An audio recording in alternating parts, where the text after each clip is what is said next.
There were decisive results across the boards at the 2026 Cairns Cup in St. Louis. International master Alice Lee's quest for her first Grandmaster norm is going well, defeating her opponent and co-leader to remain tied for first. Day 3 of Amazing Chess, coming up next.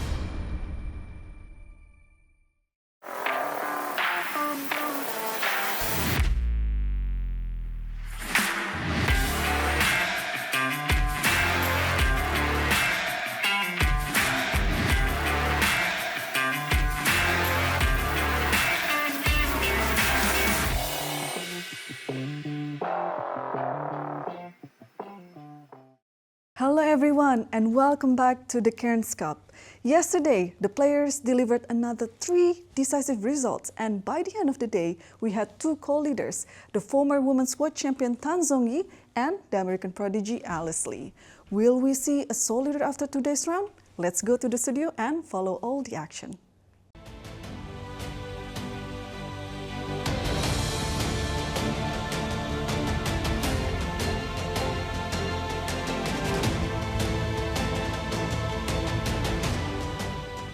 Hello everyone and welcome to the 3rd day of the Cairns Cup. I'm Paikidze and I'm here with Almira Skripchenko. Almira, we had fantastic first 2 days and now 2 leaders have emerged. Hello Nazi, and dear chess friends, welcome to St. Louis, the chess capital of the world. And indeed, we have 2 leaders of the event, but what surprises me that it happened already after the 2nd round and they have distanced themselves from the pack by 1 point already. That is absolutely incredible after only 2 rounds. So tell us about the current standings. Yes, let's have a look at the standings. And as you can see, we have Zhongyi, the former world champion, and Alice Lee leading with a perfect score, 2 out of 2. And look at the pack who is chasing them. Bibisara, Assaubayeva, Muzychuk, Divya, Deshmukh, Carissa, Stavroula, Tsolakidou. They're only on 50%, which is 1 point out of 2. 2 players, they have half a point, Humpy, Koneru, and Vaishali, Rameshbabu. And on the bottom of the standings, you can find the former world champion Alexandra Kosteniuk. She's yet to open her score to win her first game. This shows how strong is this event. Alexandra will be getting her first white colors today, so she has a chance to bounce back. Tell us about the format of this event, Almira. The format of this event is a classical 10-player round robin. Players will get 90 minutes for their first 40 moves, then they will get 30 minutes for the rest of the game and 30 seconds increment from move 1. There are no draw offers and the players will get 1 point for a win, half a point for a draw and 0 if they lose a game. And how about the schedule? The schedule, it's our 3rd round. As you can see, the tournament will continue till the 14th of August. The rest day is probably welcomed by everyone. Yes, the commentators. Can't come soon enough. 15th of August. The tournament will resume after that, and the last round will be played on the 19th of August. However, if the tournament is still tied and if the playoffs are necessary, they are going to be organized on the 20th of August. Thank you so much, Almira. And we already discussed the leaders. I want to also highlight the former world champion Zhongyi. There's no surprise that she's one of the co-leaders. Let's have a look at her profile. She's 35 years of age, very experienced player. It's not her first Cairns Cup, but as we heard yesterday in the interview, she's doing better this year. Of course, and as you can see, we have Zhongyi, the former women's world champion, one of the most experienced players in this field leading, but we also have Alice Lee, who is only 16 years old, the American star. And Nazi, what do you think about this? It's incredible to see the underdog of the tournament leading already after 2 rounds. But these 2 ladies, Carissa and Alice Lee, are hunting for something else, Almira. Yes, they are looking for their Grandmaster norms. And if Alice Lee is looking for her first Grandmaster norm, and actually she was that close last year, as you remember, we had this... She's only half a point away. Yes, half a point away. We had this terrible clash at the last round between Alice Lee and Carissa. But Carissa is looking for her final Grandmaster norm, and if she achieves that, she will also achieve the Cairns Chess Queens Award. Which means she will be getting a bonus of $100,000. Yes, and the only recipient so far of this award is Irina Krush. Absolutely, we hope both of these ladies get the GM norms and the bonuses. And now tell us about the upcoming pairings for round 3. Yes, in the round 3 we will have Anna Muzychuk facing Zhongyi. Then Alice Lee with the white pieces is taking on Bibisara Assaubayeva, and I think that's her unique chance maybe to grab the lead here because she's playing with the white pieces. Yes, but it's going to be a big matchup. Not easy to take down Bibisara. Of course, Vaishali Rameshbabu is facing Stavroula Tsolakidou with the white pieces. Then Humpy Koneru is playing with the white pieces once again against Carissa. And Alexandra Kosteniuk is playing against Divya Deshmukh, and she will have her chance to maybe to score her first blood. But both players, actually, Kosteniuk and Deshmukh, lost yesterday, so tough day for them, and we'll see how they recover today. Tell us about the prize fund in this event. Maybe the most important thing. What they're fighting for. They're fighting for $250,000 in total, but the winner of this event will get $60,000. Second place will be awarded with $50,000, and third place will get $40,000 for the efforts. However, there is also a winner bonus of $5,000. Carissa won $65,000 last year. And not bad for a 21-year-old. Exactly. And I think that conditions are getting better and better. It's a wonderful incentive for the players, and the only thing they have to do is to show up at the board, create, and fight. Absolutely, and thank you so much to all the sponsors for creating such great conditions for the female players. Well, I'm sure players are arriving. Let's take a look at the playing hall, see who's there already. Yes. Almira, are you one of those players who arrives early? Well, it depends if, it's like Alice, it was a wonderful interview yesterday. She revealed that she has seen the line which happened on the board just before the game. So actually it depends if I've looked at everything. And actually it didn't matter to me the way I looked. But the only thing what matters is the preparation. We do see Anna Muzychuk seated and waiting at her desk. She started with 2 draws. She's a very solid player, but today she has white pieces against one of the leaders, Zhongyi. What should be her strategy? Well, first of all, Anna is wearing, the Cairns Cup shirt. apparel. And I think that those players know each other very well. I will reveal a few secrets, of course, when we are going to analyze all the games. But one thing that I can tell you, Nazi, already now is that Tan is somewhat of a very difficult opponent for Anna Muzychuk. So I think she will follow her preparation, of course, but I'm not sure if she is going to take a lot of risks today. That sounds like a solid approach, because you take a risk, Zhongyi will not give you a chance, right? She's very good at counterplay, and you mentioned she's an uncomfortable opponent for Anna. What's their previous matches have been like? Yes, you would be surprised, but they first met in the World Championship under 10. So they know each other very well. They've grown up together in the chess world.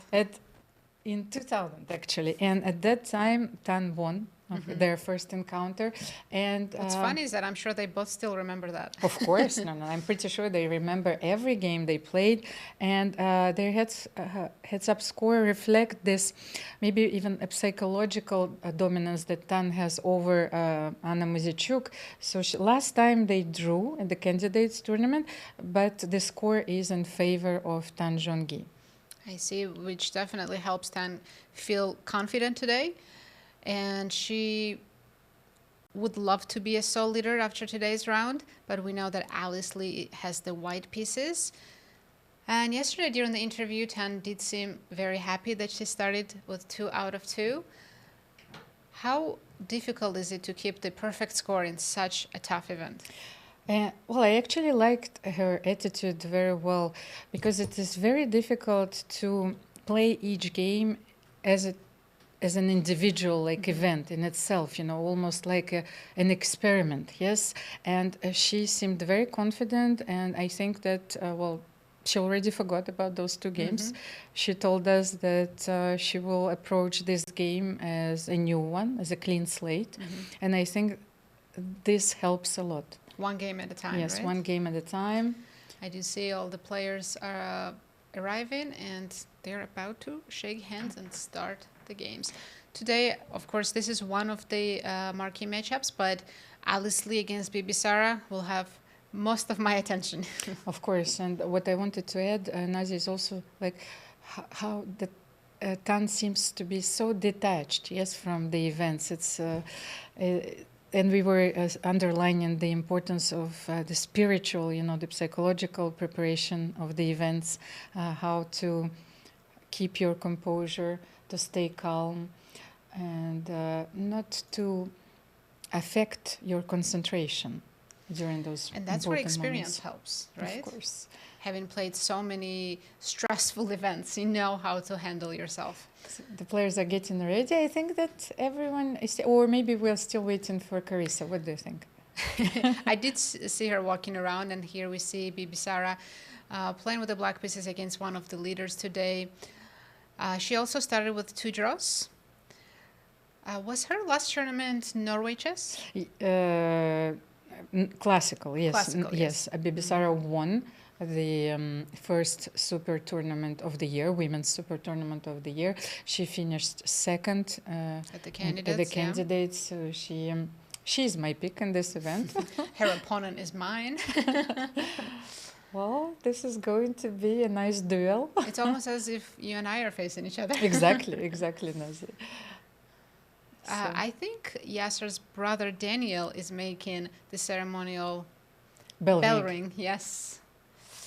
And after that, the games will start. But the stakes are very high, Nazi, in this event. Like the bell ring is very symbolical, yes. To start And at one of the dinners, Rex told me that bell is from Titanic. No. I still have to confirm it, but he was 100% sure that was true. Okay, so the games are about to start. All right, we'll see what Anna chooses today. She's more of an e4 player. Of course.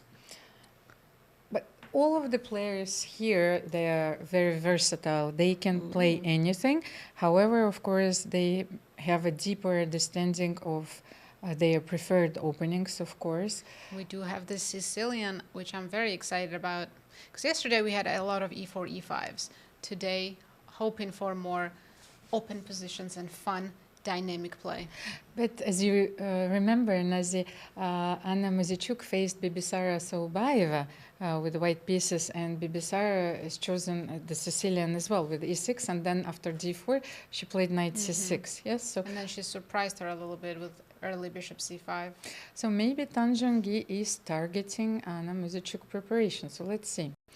Oh, c3, what a surprise. When Anna was younger, we played at the Olympiad, and she even tried c4 against me here. It's actually a very interesting choice. Maybe we can show it on the board. Yes? C4, yes. Knight c6, knight c3. You're delaying d4, let's say. And I always thought that the most principal answer here, though it's maybe not the best, is to play e5. Ooh. Okay, you are not playing d4, then I'm giving up the d5 square, but I'm having this wonderful d4 square for myself. And those positions are very, very interesting to maneuver. And does remain very closed for a long time. Yes. Usually nothing gets traded for a very long time. We'll see. She chose c3 in this game. Yes. And you can see Tan is surprised. Then a surprise, first of all. I know this opening very well. I played it myself, not sure even against Tan. It leads, of course, to a different type of positions, which are, let's say, less tactical, and especially very often defined by the structure. So Anna can get an isolated pawn in certain lines, but after knight f6, e5, knight d5. If she plays d4, let's see. Here, cd4, cd4, d6 might happen. I think that we are about to see. This is the main line. I'm sure there's thousands of games in this position. But Anna can also play bishop c4. So, no, she goes for d4. That's what I wanted to see, because there are a few possible variations here. I haven't played Anna as much. I've played her sister Maria many times, because we're about the same age, and she used to play the Sicilians with c3. Ah, so she's coming back to her childhood weapon, yes? So let's see, d6, those lines are, of course, have been analyzed, I think, maybe sometimes. Look at that, Almira. 13,000 games in the Yes. database after D6. Exactly, that's what I wanted to say. There is a variation in this line where I know, let's like I've played till the move 30, which like is my is in my database. So I'm pretty sure that It's a very Anna has prepared something. So you can theoretical line. see now bishop c4 on the board. I think knight c6 is going to be played. Yeah, they're going to follow this theory for maybe up until 30 moves. So I want to jump to Alice Lee and Bibisara's game and see what opening they've chosen. And it seems in the Cairns Cup, the King's Indian defense is a popular choice. Well, it's also the main weapon of Bibisara Assaubayeva. She is not shy of using it, even though the computer will give an advantage almost in every line because, of almost course... +1, right? Yes, almost +1 because of the space advantage that white has in various variations. However, as you can see here, Alice decided to develop her bishop on g2. Yes. And we've been seeing this in a couple of the games before. I think Humpy played it, and yesterday Stavroula also chose bishop g2. The main difference is that here Bibisara decided to use not knight bd7 and e5, but she decided to play c5 and knight c6. She challenged the center early, right? Yes, early.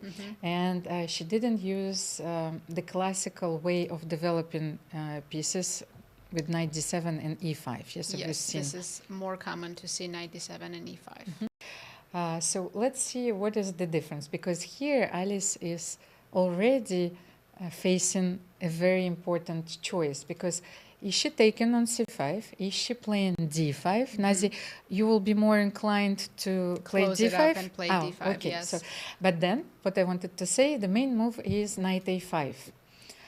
And you might ask me, like, the knight is the rim. Yes, what is going on? And here, black is, of course, striving to open the position on the queen side and to play b5. Yes, the plan is a6, b5. And how does white slow it down? Well, it's you. Can I play queen d3? Ah, here immediately queen d3. It's very interesting. Okay. Since you told me all your plans. I have to be more subtle about Yes. it, because I was more aware, like, and I studied the line with knight d2, but maybe queen d3 is more popular right now. But you know, maybe black can still play b5 and sacrifice the pawn in Benko style? Of course, and this is the idea, I think, in many lines. But you could also prepare it with rook b8. I think bishop that's d7, yes, bishop yeah. d7. These are just interesting lines. I used to play Benko before, and I think black has a perfect position for it. And white's queen might be actually misplaced on d3. Yes, in many lines you want to play c4, like knight d7, knight c5 also. So yeah, it's a difficult choice, but let's have a look. Maybe knight d2 is the main line, I think, here. So in this position after knight a5. And after knight d2, you also have another option. Like in Benoni, you can play rook b8 and prepare b5 with a6, yes. But you could also start with e6. Right. Yes, and Trade the pawns in the center. trade the pawns. But let's... After which it'll be easier. Let's say if I go queen c2 and you take, then b5 is of course easier to play. However, white has the center, right? There's e4 coming, b5. This looks like the Benoni. But the Benoni with the bishop on g2. So you have sometimes to sacrifice the pawn, play e5, and to get a very active play with your pieces d6, knight e4, bishop g5. But easy to say than to achieve, of course. But we're seeing that Alice is thinking here after knight c6. She's hesitating to push d5. She could be considering d takes c5, as you mentioned, Almira. What else? Could she make a wait-in move? Like a useful wait-in move, h3, e3, something like this. h3, I know that this is a very useful move in the line with e5, but here she decided to play d takes c5, and maybe given the tournament situation and being surprised by her opponent, she decided to steer the game towards like the calm Less waters. risk type of position, Yes. right? as you can see, we will be having a completely symmetrical position on the board. So d takes c5, Bibisara will immediately take on c5, and I remember that here you could play, because you don't take the queen on d8 here, because it's just to say, just because giving up the d yes, file, right? yes, giving up the d file, of course. You could, but maybe you could start with bishop e3 first, attacking the pawn. I think Alice has chosen bishop f4. Oh, bishop b4, yes. Knight h5 is on the board. But then Now bishop bishop e3, right? e3. Because we put the other knight in the corner. Not this one. Now black, I'm assuming, is going to play b6. Yes. And Because there is nothing on this diagonal? No tactics? not for the moment. Yes, b6. But let's try, actually. Let's try if Knight you... e5? Yes, knight could e5. trade. Yes. I'm not winning any material, but... Because we you have can bishop trade. h3 at the end, just to show that Not black rook b8? has... No, but maybe I thought that I maybe like you... bishop h3. It's better. Yes. Mhm. I thought that black is always counting on bishop h3 here. And Bibisara looks trying to read her face. She's maybe a little bit surprised by the take c5 choice, because Alice is a d4 player and she does like close structures, and she was probably expecting d5. And here, how is white supposed to fight for an advantage?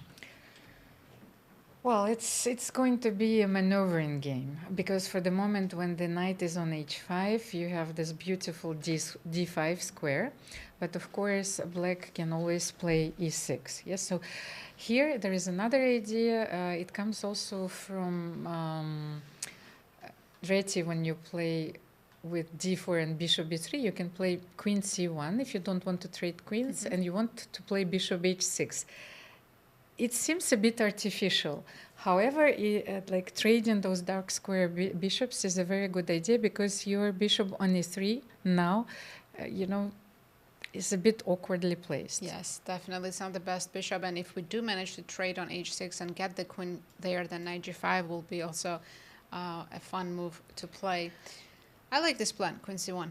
Because, we are fighting, the black is fighting for the d4 square, white is fighting for the d5 square, of course. Look at that. Well, Alice job, is Almira. very well prepared. Queen c1 on the board, looking to trade the dark squared bishops and weaken black squares on the king side. White can also win a tempo by playing rook d1 next. But once again, after knight h5, of course the knight is on the rim, but the idea is to place the bishop on e3 with a tempo, yes? All right, we'll see how this game continues. Let's jump to Vaishali against Stavroula. I see that they've made a lot of moves and already have an interesting position. By the way, Nazi, I apologize. I just wanted to say that Alice and Bibisara have only played one game in the Cairns Cup, and it was last year, and Bibisara won. Actually, it was a very important game for Alice, where she would be maintaining her lead. So Alice needs to take her revenge today. And we have Vaishali, Rameshbabu, and Stavroula, Tsolakidou. By the way, those players know each other also very well, because they played for the first time in the World Championship under 12. So they represent the same go way generation. back. Yes, way back. They played so many games, and here the score is more or less even. Okay, so they're more evenly matched. And this, we have Nimzo Indian with c5, which is definitely a theoretical move, but it's rare. More common is queen e7, a5, and even bishop takes d2. So now I've played all of those moves. Me too, actually. From both sides Yes. as well. No, I was like only black and a5, yes. But c5, with the same idea is a5, by the way. Yes. Because if you take on b4, of course, this pawn is like a bone in your throat. Yes, you cannot develop. Taking all the space from my knight. Yes, the knight on c3. It might seem that it could easily be attacked. Yes, queen b3, and then what do you do? But you can always play knight c6 and a5, of course, protecting this pawn. And black has a very interesting position in this I agree, and line. it's an imbalance early, creates an imbalance. So let's see how Vaishali continued. She decided to fianchetto her bishop all of this makes Nice. sense. And here your move, queen d3, because white needs to support the e4 push. But if you play knight d2, queen Yes, d3, if you go immediately yes, knight d2, then you still can play e4. So having the queen developed first makes a lot of sense in this position. And then d6. So tell me why not d5? If white wants to play e4, black could try to play d5 and stop e4 from happening. No, the thing is here, black is having a more subtle strategy. Is you need to play d6, wait for white to play e4, and then you're replying with e5. That's the And plan. the beautiful c5 square is going to be yours. Once again, this is going to be the battle of squares, because I'm not sure that Vaishali will close the center and she will play d5. She needs to maintain the pressure in the center. She needs to take with the knight on d4. Then she will get the f5 square and the b5 square. Okay, so my question is, what if Stavroula goes e5 right now? Well, she will reply Not with... touch the pawn, Yes, right? not touch the pawn, absolutely. Just to show, if we do play d5, we're giving up this beautiful squares on c5 for black's knight. And even though this bishop looks bad, our bishop is not any better. Yes, and let's say it was a huge concession and you didn't get anything for it. It was like signing a contract. That's why after e5, what move would you suggest? Some useful move? Yeah, I e4 think, is a threat. yes, but you can play e4 here for the moment, yes. Okay. And let's say knight d7. Knight d7, maybe rook c1 now. Let's say rook e8. I'm eyeing this pawn. Yes, but if you take on... wait, now we have to calculate, because if you take a knight c5, I might actually lose it. That's the plan. So if you make some random move, Yes. let's see if I'm actually winning this pawn. So let's see, knight You d4. do have some in-between moves, like knight b5. Oh, knight b5, Which needs yes. to be calculated, because of course if you just move the queen, I can take the pawn. But after knight b5, what's going on? Both queens hanging, then rooks hanging. Knight c1, you can simply take back on c1. But from a human perspective, this could be very dangerous, yes, if you are not aware of all the motives. And then the endgame should be better for white because of the pawn structure. Maybe not by much, but slightly better.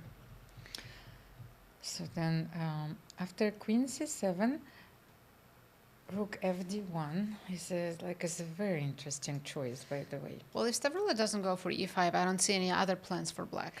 But if she doesn't, let's say, I think that I'm trying to understand Vaishali's hidden intentions. Let's say if on rook fd1, Stavroula first prepares. She plays, knight bd7 first, of course.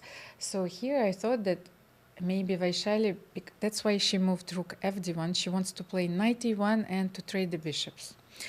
Because then, after trading the light square bishops, you will be able to grab this space and not remaining with this bishop on g2. So maybe that's the idea.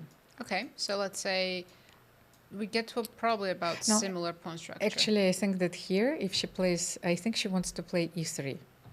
E3. What do you think? Yes, I think she wants to keep the pawn on e3. I'll still play e5, and if this knight gets to f5, Yeah. then I'm worried about the d6 pawn. And actually, it could via h4. What do you think, Nazi? Can I play a very strange looking move? Just Knight go h4? immediately? Yes, I'm a bit I afraid. think I Yes. can't let you go here, so I'll have to play g6. Oh, and now my knight is out of play. Okay, no, let me wait a little bit. Then I know that one of the most standard ways to play this position is to play a3 also. Ooh.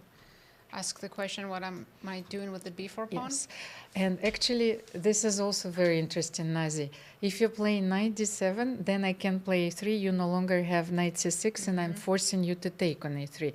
So maybe that's why Stavroula will wait a little bit. Do you take with the pawn here and open up b file so you have a target? Yes, probably. But maybe both. Maybe both both. moves, yes, are playable, of course. I think both are valid alternatives. Good position for players who love knights. All right, we'll wait and see how this game develops. Let's jump to another game. Alexandra Kosteniuk against Divya Deshmukh. Whoa, what's happening here? Oh, this, once Okay, let's again, back up. I've played so many games. I know You this have- position. Yes. You've had this position before? I I've won. Start with the closed Sicilian. Yes, no, this is in a way you reproduce the same analogy as in Rossolimo. However, it started with or Grand Prix attack, so knight c3 and bishop b5. Why I'm telling you that it could have been a position which is the same as in Rossolimo if black plays immediately g6 after bishop b5 here. So g5 is a bold move, but here white is intending to take on c6. Yes, yeah. so that's why black plays knight d4. Remember, I won the first game that I won in this line was against Victoria Chmielidze, so it's like this position is also very interesting. So bishop c4, g6, knight f3, knight, bishop g7, and knight d4. White is using this moment to play knight f3 and to attack on Queen f7. f3 with the Yes. tempo, yes. So of course knight h6. One question: can black play knight f6 here?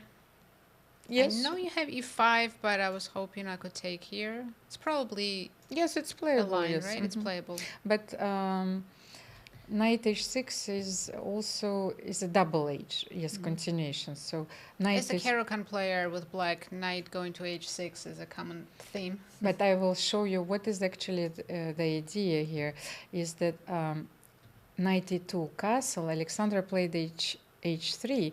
For example, if you play d3, what is the idea of this move knight h6 is to play knight g4. Immediately. Yes, so if you're taking on g4, then you have d5 striking nice. in the center, and black is immediately better. So I actually played a few games with d3, and let's. So of course you just don't touch the knight on g4, Yes. right? You maybe make some prophylaxis move like Yes. bishop e3. Knight e5, and then actually knight is routing to a more beautiful position is on c6, d6, and you All continue. the way from g8 to c6. Exactly. So this has been played already many times, but Alexandra Kosteniuk. decided to use this move h3, which I have never stops knight played g4. myself. Yes.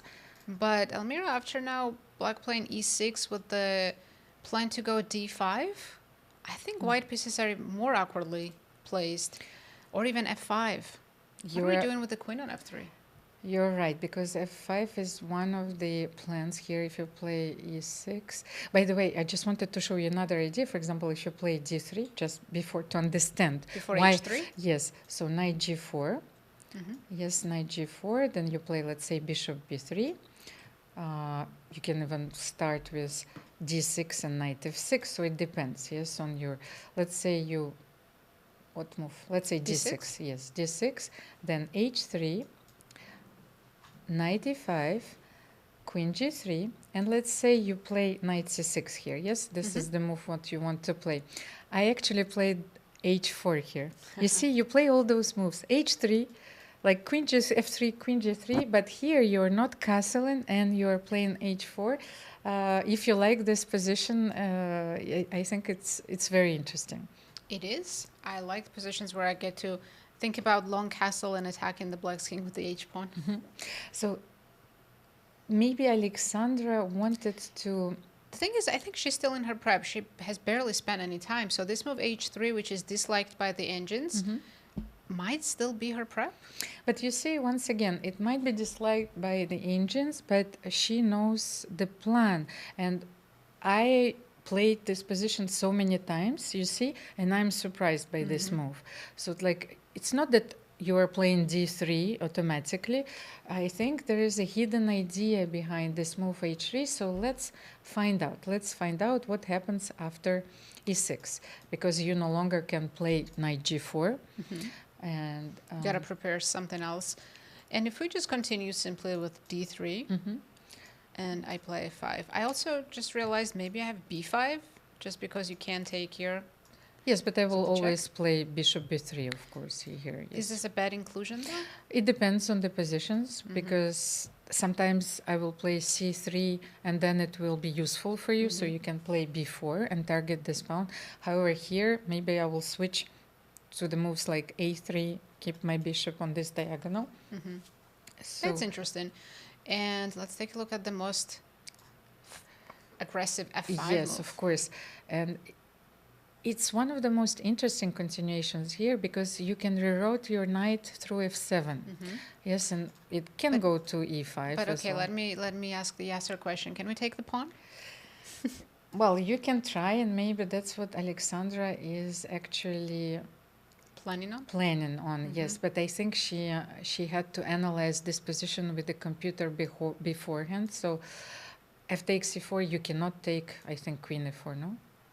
I thought, d5, you have knight e6. No. Yeah, I want to look Okay. at this line. So many tactics. Check. Bishop d2. Yeah. What's going on here? Okay, I can take your bishop and take here, but you do have some discovery checks. I'm losing a whole rook. And I want to just count the pieces. Yes, you were in exchange up here, of course. So, but rook f2. But white has 2 pawns that I'm about to lose. Yes. Where are you going to e3 here? Maybe it's the only I don't move, want to by go the way. here. Yes, I'm I worried think about the pawn. e3. I think king e3 is the only move here to keep the advantage. But this position is completely Absolutely crazy. crazy. D takes c4. Is this knight coming back out? It is, right? Yes, but you have to protect Maybe against knight f5 check. Maybe this is not coming back either, but I also can't win it anytime soon. But rook d1 here and rook d8. Yes, you I have thought to. I had at least a check and something on your king. Let's say you go here. Okay, I'm not that afraid of this check. But why can't I go? Oh, my bishop is trapped Yeah. after rook d8. That's not good. No, you can still take on h3, I think. Okay, this is an insane position. But you could have But played almost all the maybe. moves were forced. Almost. Maybe you could have played rook d3 also to neutralize the rook on g3. But I feel that without queens on the board, this position favors white. Agreed. And we'll see if Divya finds this e6 move and then follows up with f5. In that case, we're going to get a very dynamic, exciting position for sure. Divya is looking worried. However, I want to check this line once again. So h3, e6. And d3, f5. So maybe black has another option here. What do you think? Black or white? Look, after knight d4, I mean knight d4. So do we have something else? We have to take on No, e4. I think we have to yes. take We here. have to open the f Maybe file. white doesn't have to necessarily take on e4, as strange as it looks. Maybe you play queen e3. Wow, but then this is Alexandra's preparation. Then this is not the move you are finding on the board, over the board. So if she's entering this line, then for sure this is prepared. Nadia, I wanted to show you that I think that after queen e4, first of all, you shouldn't take here. We have the f line. I mean, you shouldn't play d5, but maybe you should start with something else. Like, for example, queen b6. You see you're eyeing the b2. Maybe start with a check just so the b2 is hanging as well. You're right. And you see the f2 pawn is hanging. So you cannot castle long here. But if you castle short here, let's say what... Maybe now you can play d5 Now and win d5. the piece. Because this queen is also defending e6. But that was my idea. Like I wanted to play queen b6, attacking the knight, and d5 winning the piece. But what was there a defense against it? After queen b6, If I think start with queen b6, why do we have Okay. to include the check? maybe It's like I wanted to understand how are you keeping the piece. c3, and on d5. d5, attack the knight. Knight f5. Such knight a strange f5. position, though b2 is hanging. How is this okay for white? I guess now we castle Yeah. and hope for the best. I feel like I'm losing both of these pawns. You might lose them. However, I feel that the dynamic opportunities in this position will guarantee white sufficient compensation, especially taking into account the bishop on c8. And maybe this is one of those positions where the computer likes it at first, and then it's, it's Right, it worse. fades, yeah. Yes. Well, I'm hoping to see e6 on the board to have such exciting lines to calculate. There's one more game we haven't looked at. Let's check with Carissa how she's doing against Humpy Koneru. Humpy against Carissa. By the way, they have only played 3 games against each other. One of them at the Cairns Cup. At Actually, least one of them. two of them were played in the Cairns Cup. So this is the 3rd game which is played in the Cairns Cup. And one game, it was not classical. The last one, I think it was in the rapid matches between India and America, if I might recall, and then Humpy won. Well, we had another Nimzo Indian, but unlike the last game, Humpy chose knight bd2, not bishop d2 c5 line. Like in my game in the Yes. Grand Prix in 2015, Humpy played also this. So we have castle. This is all theory. d5 and b3, knight d7, and here players are thinking. I think this is already a new position. Knight bd7 is maybe a novelty. b6 and c5 have been played before. This is very interesting. So b6 was played and c5 was played because very often in these positions black is afraid that white will play c5, Nazi. So maybe if, let's say in this position, if white plays c5 after knight bd7, how would you continue with black?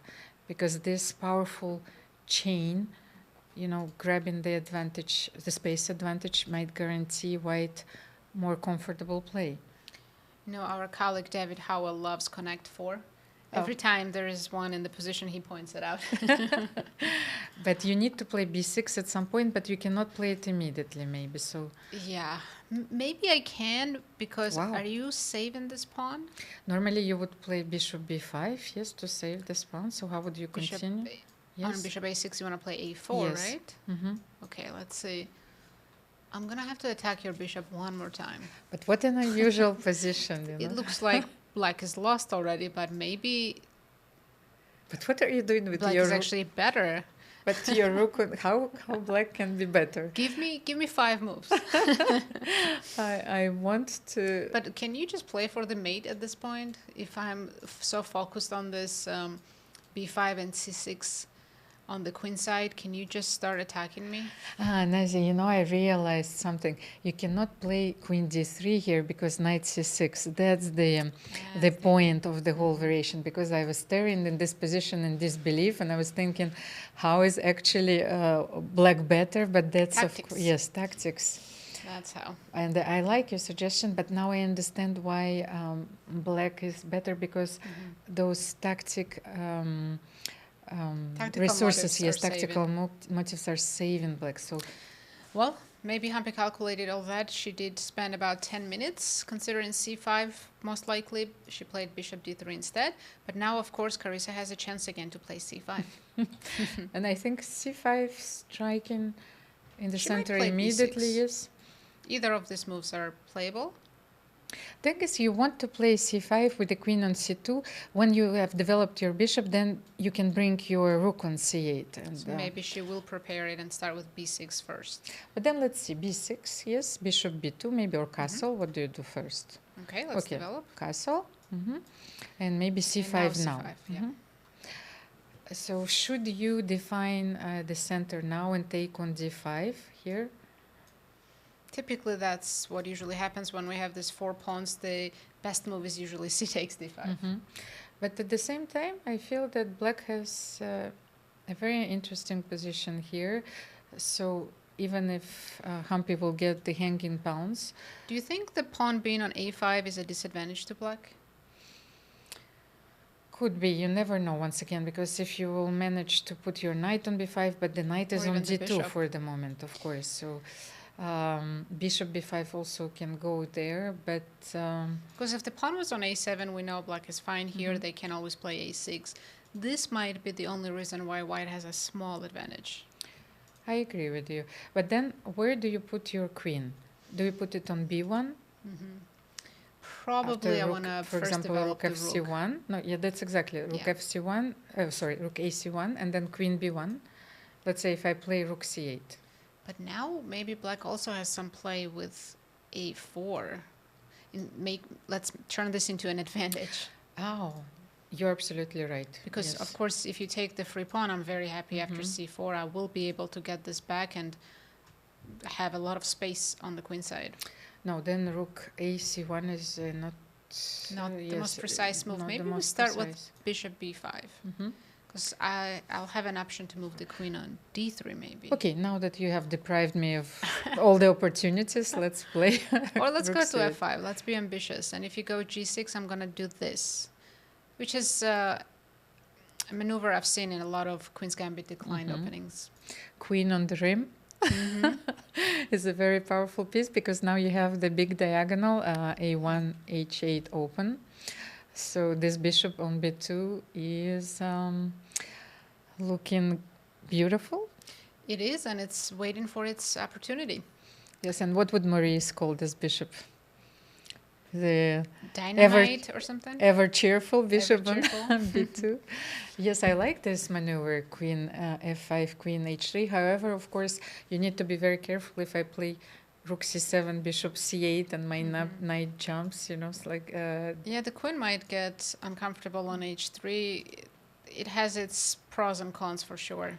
It's might get vulnerable.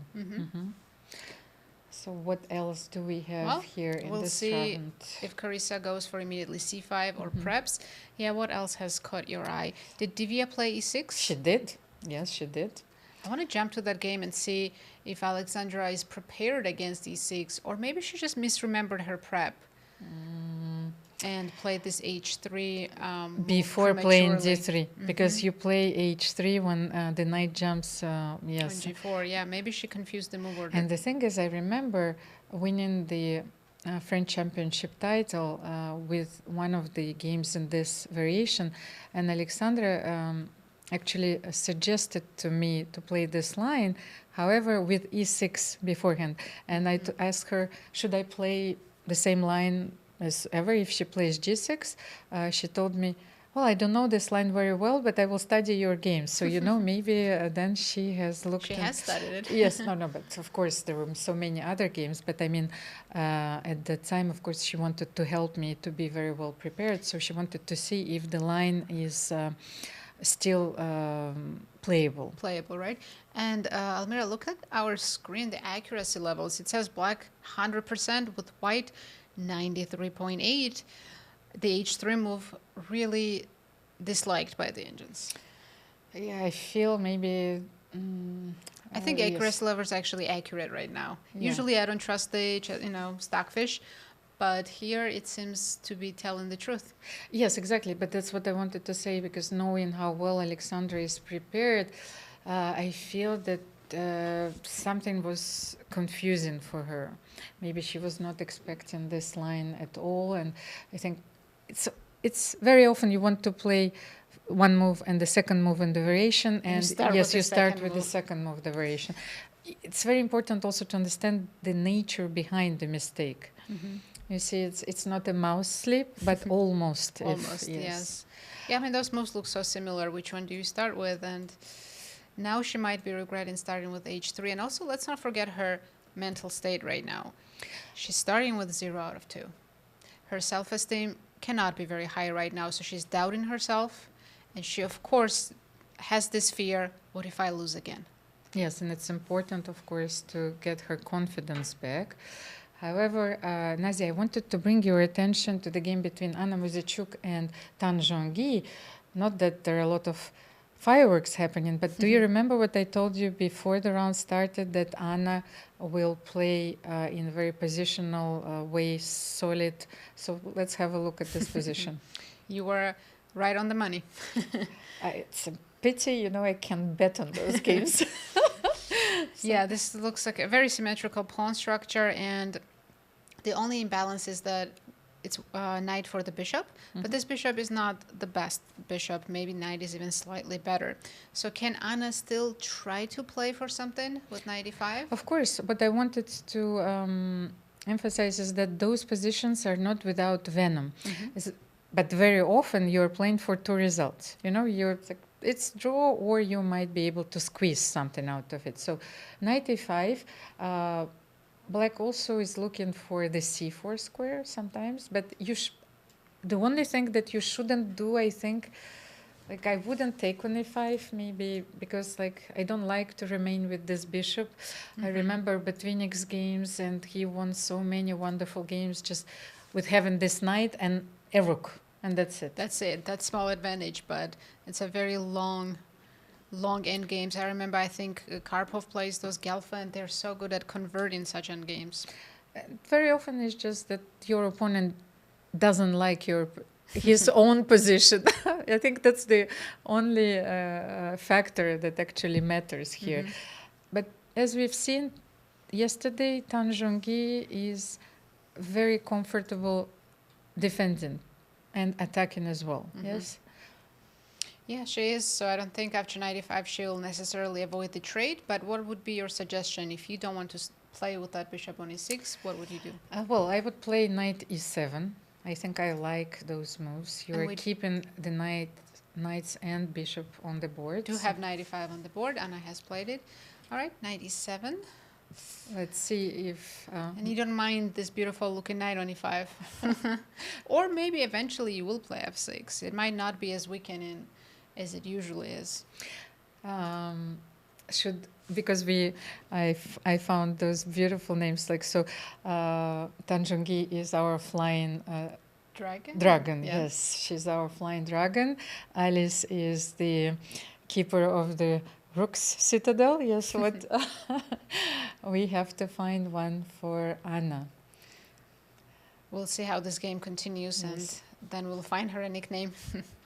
The Ukrainian princess, because her sister Anna Muzychuk won the world championship title. However, this title always eluded Anna. But she was a runner-up. Yes, that's princess. Yeah. She's yet to become a queen. And she's fighting for every opportunity to get a chance to play this match, because she played in the candidates. She plays all the Grand Prix series, the World Cups. So she uses every chance she has. Yes, and this year at the candidates, at some point she was leading the event. Yes. And there was one or two painful games. There was this end game that she was winning against Goryachkina that she didn't convert, and I think that costed her the opportunity to become the challenger. Yes, but what did we say yesterday? According to the Greeks, yes, the chess tournament, especially the candidates, it's such a marathon, so it's a struggling in agony, yes? So you really deserve your match if you win this event. 14 games in the candidates tournament. It's one of the toughest events for sure. Should we go to our marquee matchup, Alice Lee and Bibisara, and see how their game has developed? Yes, we must. We must. Last time we left, it was early in the opening after queen c1. This was the position. Bibisara developed the bishop. Rook d1 was included. Bishop h6. Oh, what do you think about Bibisara going queen e8 instead of... you mean instead typical moves like c7 or c8? Yes, c7 you don't have it because knight d5, knight b5, of course. So I'm pretty sure that Bibisara knows what is the most precise square. Because queen b8, let's say, you never know. g4, bishop f4, I'm just out of the blue. Maybe you can lose something after knight b5. But so queen e8 with this idea of bringing the rook to d8 immediately. Because I think that it's not easy to bring this rook into play. So she knows that she needs to trade one rooks here. And then queen f4 happened. Yes, that's the current position. Maybe this is the rook which is getting attacked after knight b5, knight c7. Yes, that's why you need to trade this one. Instead of the f1. Yes, instead of the f1, so the knight is on g7. So maybe let's assess this position, the current position. It looks so dead equal to me. So knight... Not a fan of such positions with the white pieces when you're trying to get something out of the opening. I would be very happy with the black here, thinking that I have completely equalized. Maybe let's find small nuance here. Let's say we are fighting for the squares in the center. Having traded the dark square bishops has given white this opportunity to control the d4 square. Yes, so like, let's see, the bishop on g2 will eventually support the knight on d5. Let's say if if I could have played knight d5 here, you cannot play e6 here because knight f6 is coming. Yes, so, but black is to move here, so we need to find a move here. What do you think? Knight e6. Knight e6, queen h4. Not h6. I like it on It's h6. tempting. Yes, it's tempting, but I think that f6 is actually a very useful move now for black. So I think that if you play knight e6, queen h6, then I think that black will play maybe f6 at some point. Maybe not immediately, but maybe. And then I was hoping for h4 and to get in h5 to create something. In this But maybe, position. maybe even after queen h4, black can play f6. So you are right. Maybe queen h6 is better. Either way, I just don't see any advantage, so I'm trying to create some kind of imbalance in the position because it looks too equal. After h4, would you consider going back just to stop me from playing h5? Huh, it's interesting. I don't want to play queen e8. On the other hand, once I play h5, you can play g5, and what is my queen doing on h6? Also, I was thinking about knight e5, knight f7 after this, and then winning here. So I need knight d8, knight f7. You see, and to win your queen. So how can I prepare this? Maybe start with some queen move. Yes, but queen d7, rook d1, I don't like it. Can I start with queen e8? e8? Yes. Okay. Yeah, I don't think I'm going to start with h5, so let me start with rook d1. Yeah, you are not playing. Okay, so what else can queen f7, rook d7. Wow. Go knight d8. Yes, knight d8. Okay, let's go knight d8. Yes. Okay. And what is your queen doing now on h6? Nothing. Absolutely nothing. it But I'm going to provoked- bring it back. Yes, but you know, And I'm it's going to go to d7 maybe. Yes, you're right. It provoked weaknesses on the king side, and now you can go back. Maybe this is not the right strategy. You see how easy it is to go wrong? So maybe not f6 and knight d8. No. Okay. Yeah, I like it. It's a bit strange. Everything is so equal, but then if you play a little too passively suddenly, then you have to watch out for things. But let's say queen h6, and can I knight e6, queen h6, and can I deprive you of the possibility of playing knight g5? Can I play knight cd4? I simply want to trade this knight, and then what are you doing on h6? Yeah, I will take it. I do wish my pawn was already on h4. Yes, I will take it. If I No, take b7? on b7, I don't think... It's one of those cases where my bishop is very pretty, but on an empty diagonal, I don't Maybe- think I'm doing much. Maybe f6 now. Are And you what is trapping your my queen queen? doing? Knight f5 is my next move. Oh, this is terrifying. I think I'm lost. Oh, maybe. Do I have to play g4? I'm Oh, not no. happy. Yeah. No. Yeah. You found a way to drop my queen, so I'm going to take with the queen. But then how is this better for you? No, this is Yes. complete equality. I don't see how I have anything to play for. I can take on g2, of course, and this Yeah. position is... Honestly, anything here equal. should be absolutely fine. Mhm. Okay. We might have a quick draw in this game. Well, But what is the move then? 96?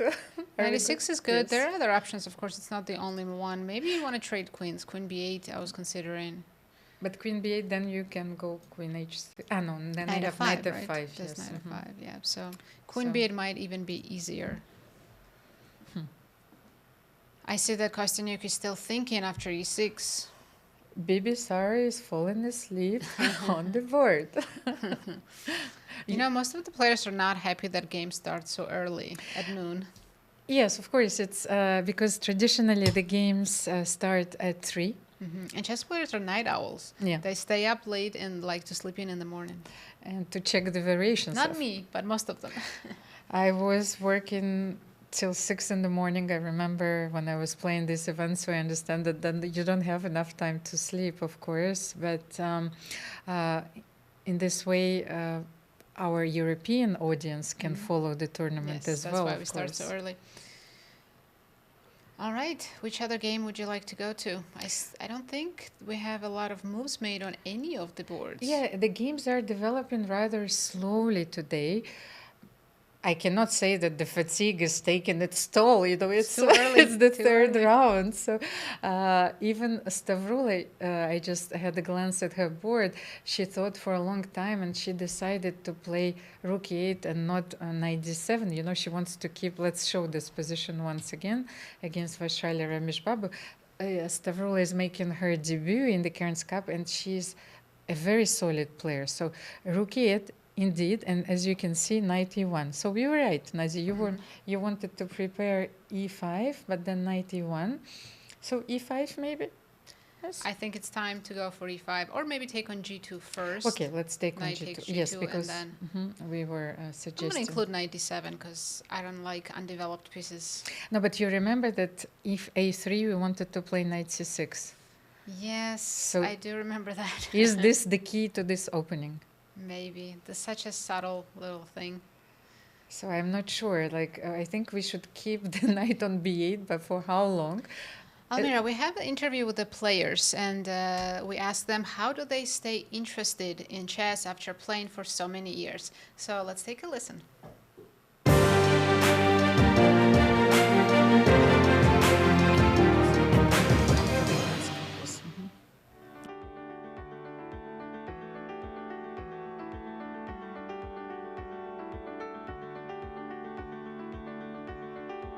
Actually, I think until 16 years old, I'm not enjoying at all because more I just was focusing on the results. And then when I was traveling alone, I started thinking, why am I doing this? And I realized that if I will not pushing myself, I will not do this. And then I started enjoying training because that was my usually problem because I hated before. But then when I start liking working, of course I always loving to playing tournaments, and I fixed my problems and now I'm enjoying whole time. Oh, I love the game. Really, I like discovering new ideas even though I have been playing for so many years. It's still interesting and it's still fascinating, and when you find something beautiful, it's a lot of joy, I would say. Good results, of course, is the main motivator. Bad results usually give me those thoughts of quitting chess immediately right now, but if I'm still capable of winning a game or two, maybe a tournament, that's what keeps me going. I think, of course, sometimes I do feel tired of playing chess, but usually after a break of a month or 2 months, I would feel like I want to play chess again. I would find it a novel activities to me. For most players during their career, it's a long career. For example, for me, I started playing chess before the age of 6, and it's been almost 30 years. Of course, there have been times when I felt kind of fed up with it, but nonetheless, I've never considered giving up. I always want to continue. It's some sort of addiction kind of a thing. Like you can't even when you lose a lot of games or when you had a very bad tournament, you feel like, do I really need to do this? Like, do I really need to play? But once you just win one single game, then again you feel like 100% and stick to just play the rest of the tournament. So I think it's all about enjoying that success, and also probably somewhere when you outplay your opponent, you feel that pride to continue the sport.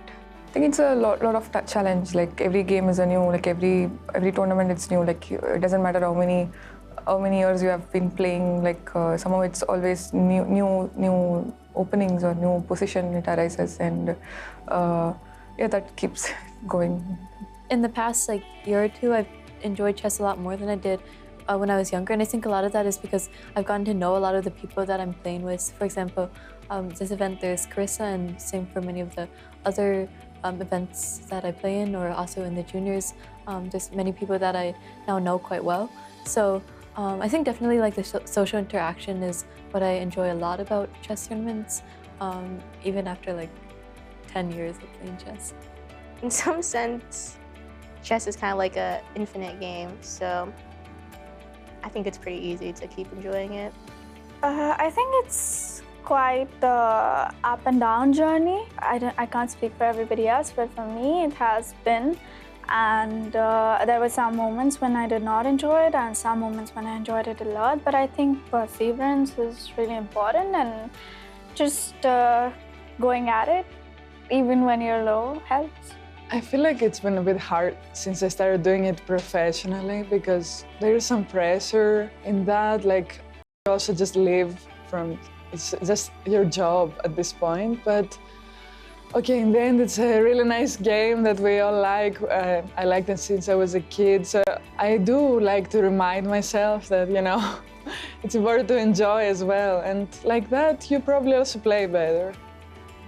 And the process is more enjoyable, even though there's a lot of pressure.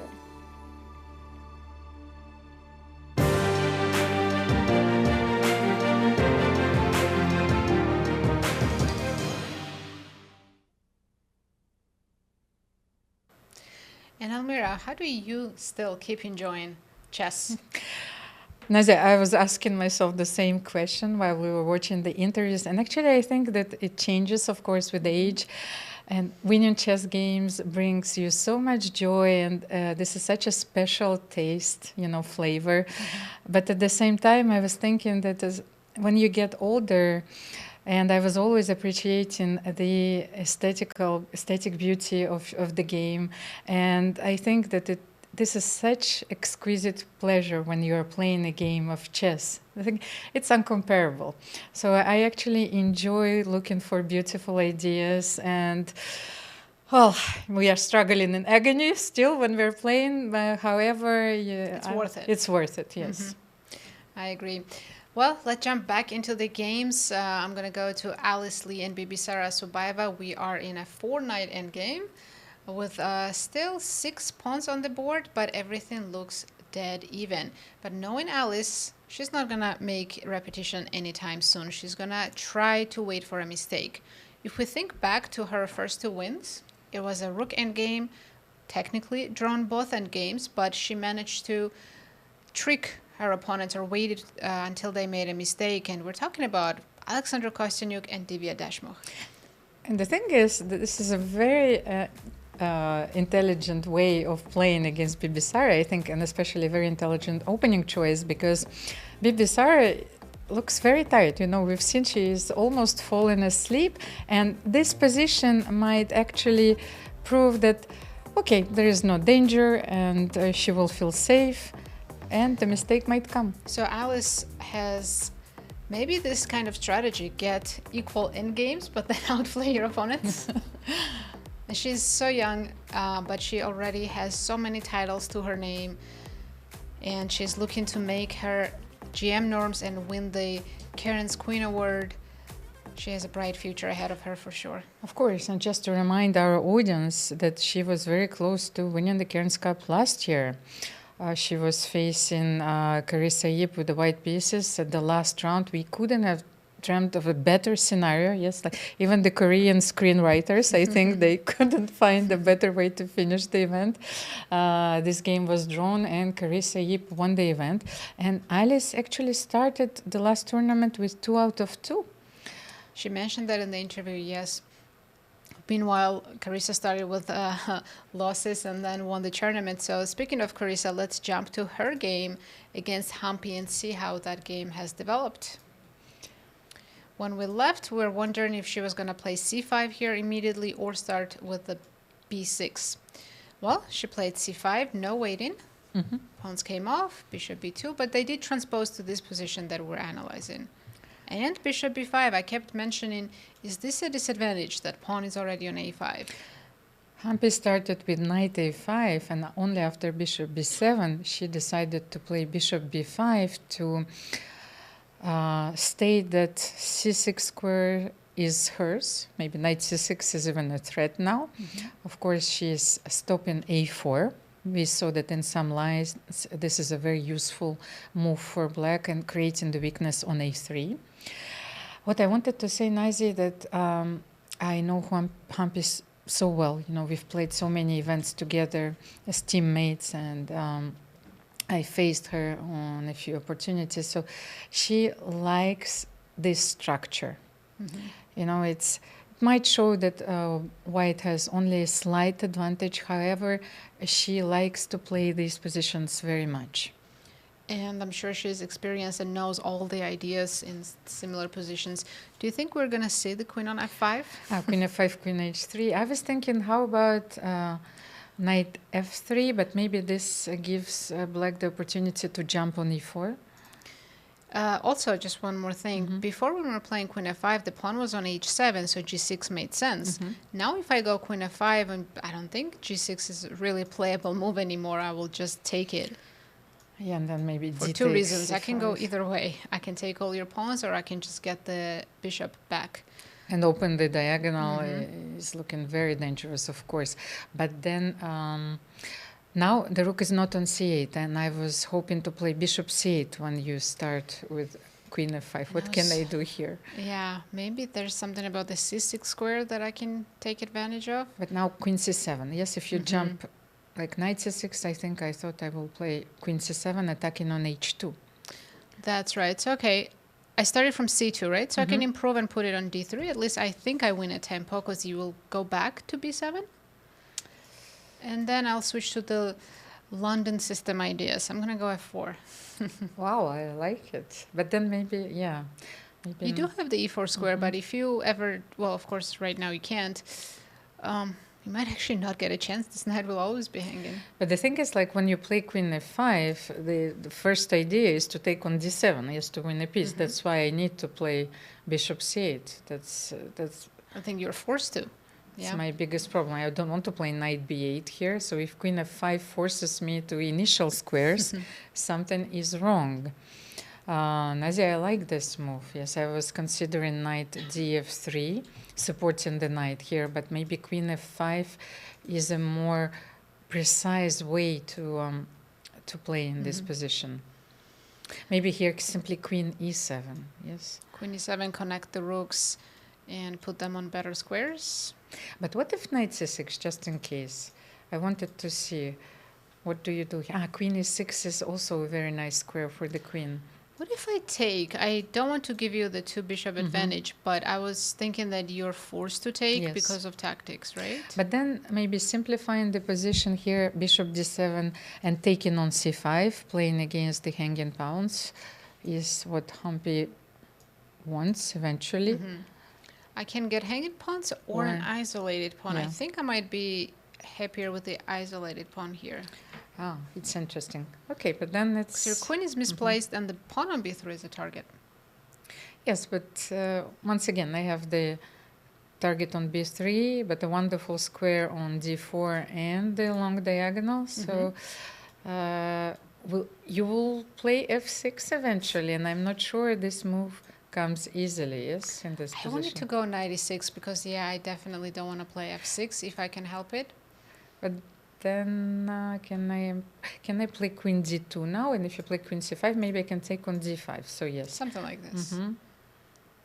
So. And also I'm looking at the a3 pawn as well. I don't know. I think black is satisfied with the position here. I agree with you, Nazi. It's like you're still a few moves away breaking through in the center. Yes, you need to get rid of your d5 the isolated pawn. I'm getting closer. Yes, you're getting closer, of course. Like I want to play knight d4, but I have a feeling then you will play knight c5, knight e4 maybe, yes. And this is also a wonderful square for the knight. Yeah, this is totally... Carissa, there's some imbalances, but it's still very equal. She's doing fine here. So maybe queen f5 is the only move that gives Humpy chances for an advantage. Yeah, so maybe let's move to another game. How is Vaishali doing against Stavroula? Let's have a look. We were discussing this game, and look at this. The knight is on c6, the pawn is on a3. Let's get there. I'm still where we left off at knight e1. This trade happened. Knight c6, and instead of, we're expecting knight takes g2, but Vaishali kept the knight on e1 and developed it to c2. And black knight is on c6, ready to respond to a3. Rook c8, e4. And you can see now e5 doesn't come as easy because the knight is on c6. Yes. So a5 and a3 happened. Takes and takes. This is the current position. We're caught up with the players. Knight c2, actually king g2 and knight c2 is a very clever idea. As it was like you need to keep the knight closer to the queen side. Maybe you can bring it to b5. Yes, you never know, yes? And you need to double the rooks. But the knight protects also all the pawns, a3, g4. So white has this powerful center. What black can pin her hopes on in this position? Well, looking at the accuracy levels tells me that both players have played very well. No mistakes have been made, so position should be very close to complete equality. Maybe we can still go for e5. Let's try this, because now that pawn on b4 is no longer hanging, if you play d5, I will reroute back to d7. Yes, you're absolutely right. So maybe d5, well, we were discussing the position with the knight on d7, and I thought that maybe you could keep the pressure on the board. Yes, just not to take on e5, of course, not to push d5, but let's say if you do this and you will play rook b1, something which is very natural like in this position. Open file, yes. And you want to double your rooks on the b file, and knight d7 will, of course, protect the pawn. Let's try trading everything on d file. And look, we have, both of us have Weaknesses. 2 pawn islands and weaknesses, yes. But let's This say knight should be on d5. I feel like this knight is not happy on d2. But Nadia, let's say if you will, you might even leave the knight on f6, because let's say if you take on b6, maybe I can take on e4.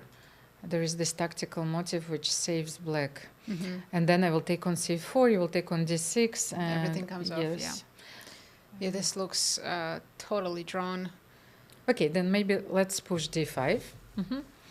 And Gotta claim, yes, white can have something. You do have f5 square for your knight. Maybe bring this over, knight e3. Yes, but I was thinking that...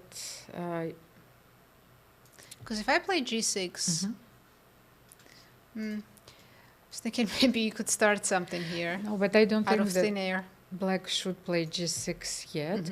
So knight d7, let's say knight e3, h4, you want to try, and what about knight c5? Okay, beautiful knight. Queen, somewhere c2 or b1? Let's go to c2. c2. And here, actually, we are facing a very interesting choice, because I can see that computer evaluates this position as equal. However, white maybe has a slight psychological advantage, because Vaishali can play on the king side.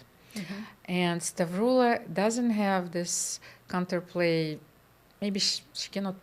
She can't push b5, but it's not ready yet. So she needs to wait on this position. She needs to be patient and anticipate Vaishali's plan. Will Vaishali play g4, g5? Will she ever play, let's say, f4 if the knight on a c5? Vaishali can even bring maybe her king to e2 back, and then brings the rooks and launch an attack. So I think the key to understanding this position is actually patience. Agree. And for a lot of players, it's very hard to be patient and wait for your opponent. But Stavroula is a wonderful positional player. I think she understands this position very well. And she is not a player which will suddenly go all in. And she will maintain the balance, of course. If the chance will present itself on the board, yes, she will seize it, of course. But she knows that she is playing against the World Championship challenger with the black pieces. So first of all, you need to prove that you are a worthy opponent. All right, I want to go back to one of the tournament leaders, Zhongyi, and check her game against Anna Muzychuk. We had a very balanced position. Only difference was knight versus bishop. And Almira, you wanted to avoid this. Yeah. For a good reason. It looks like white can just torture black for the next 100 moves. Wow, and this looks exactly like classical Botvinnik game. The idea that Botvinnik used in this game actually is that the queen was the key defender. So he played b3, then forced black to play g6, weakening the dark squares. Then he traded queens, and then, as I told you, the knight completely dominated knight g3, knight f4, so the bishop is not stable on e6, and gradually he won a very beautiful positional game. So maybe the next thing is for Anna to play. She can also place her knight on c5, maybe like knight d3, knight c5, but maybe she can play something like knight d3, b3, then queen f4. Looks good. Protecting. Definitely, Anna can try a couple of different things. How about something crazy like g4? I don't think White's taking a risk, so why not? You're playing actually like Karpov played also in one games with the queens of the board. He decided to play g4, and this move, I think, is very dangerous, because even though with the queens on the board, you can start pushing your pawns. But let's say you are controlling the c file with black. So let's say, what can I do? Can I do queen c7, queen c2 maybe? I need to find an idea. I want to... So I scared you with g4 and you want to trade queens. No, but I wanted to get to c2 anyway. So, so no, what it's can definitely the best plan black has available, only active plan. So I'm just going to avoid it. I want to keep the queens on the board. So if I play queen c2 here? f4. Ah, you want to play queen knight d3 and to knight protect. d3 and then f4, f5 is my plan. Actually, this illustrates our point, because even if the material is equal, the position is so pleasant for white. You have so many squares. And the thing is, okay, jump to c5, you see what the a6 pawn is up for, you know, so then you look at the bishop on e6, then at the moment here you can even play, by the way, rook c1, it's not winning the queen yet. Yes, I was just thinking about this. Yes, or the rook. But no, you're winning actually, I think, no? Because I will take on c8, queen a8, and I will win. So this is unless the knight's still hanging, but yes, no, I have ideas now. Rook c1, queen a4, and then you're winning a piece, yes. At the end there's queen d1 maybe? Oh, queen d1, yeah. Wow. So I need one more prophylaxis move. But then g4 gives black some hope for a perpetual. You're absolutely right. So, but you can see it, yes, how easy it is for white to play here. Maybe you want to play f4, f5? Absolutely, I would love to get this in, and then have some hopes of playing for a mate. Once your bishop leaves this square, then of course these two pawns become targets. Then I actually have something to play for. But even if you don't play g4 once again, and you play in a very positional way, let's say knight d3, but then rook c4 comes back. Yes, the rook was on c4, and if you play knight c5, then what happens? Maybe bishop f5 with the ideas of rook c2. You are not afraid that I will invade your last trunk, yes? I'm a little bit afraid. Rook e8, let's see. And your move queen e3 for the moment. So, I'm so close to checkmating you, but also so far. Let's try just rook c2. Okay. Well, there are not so many moves, yes. Maybe I cannot play b3.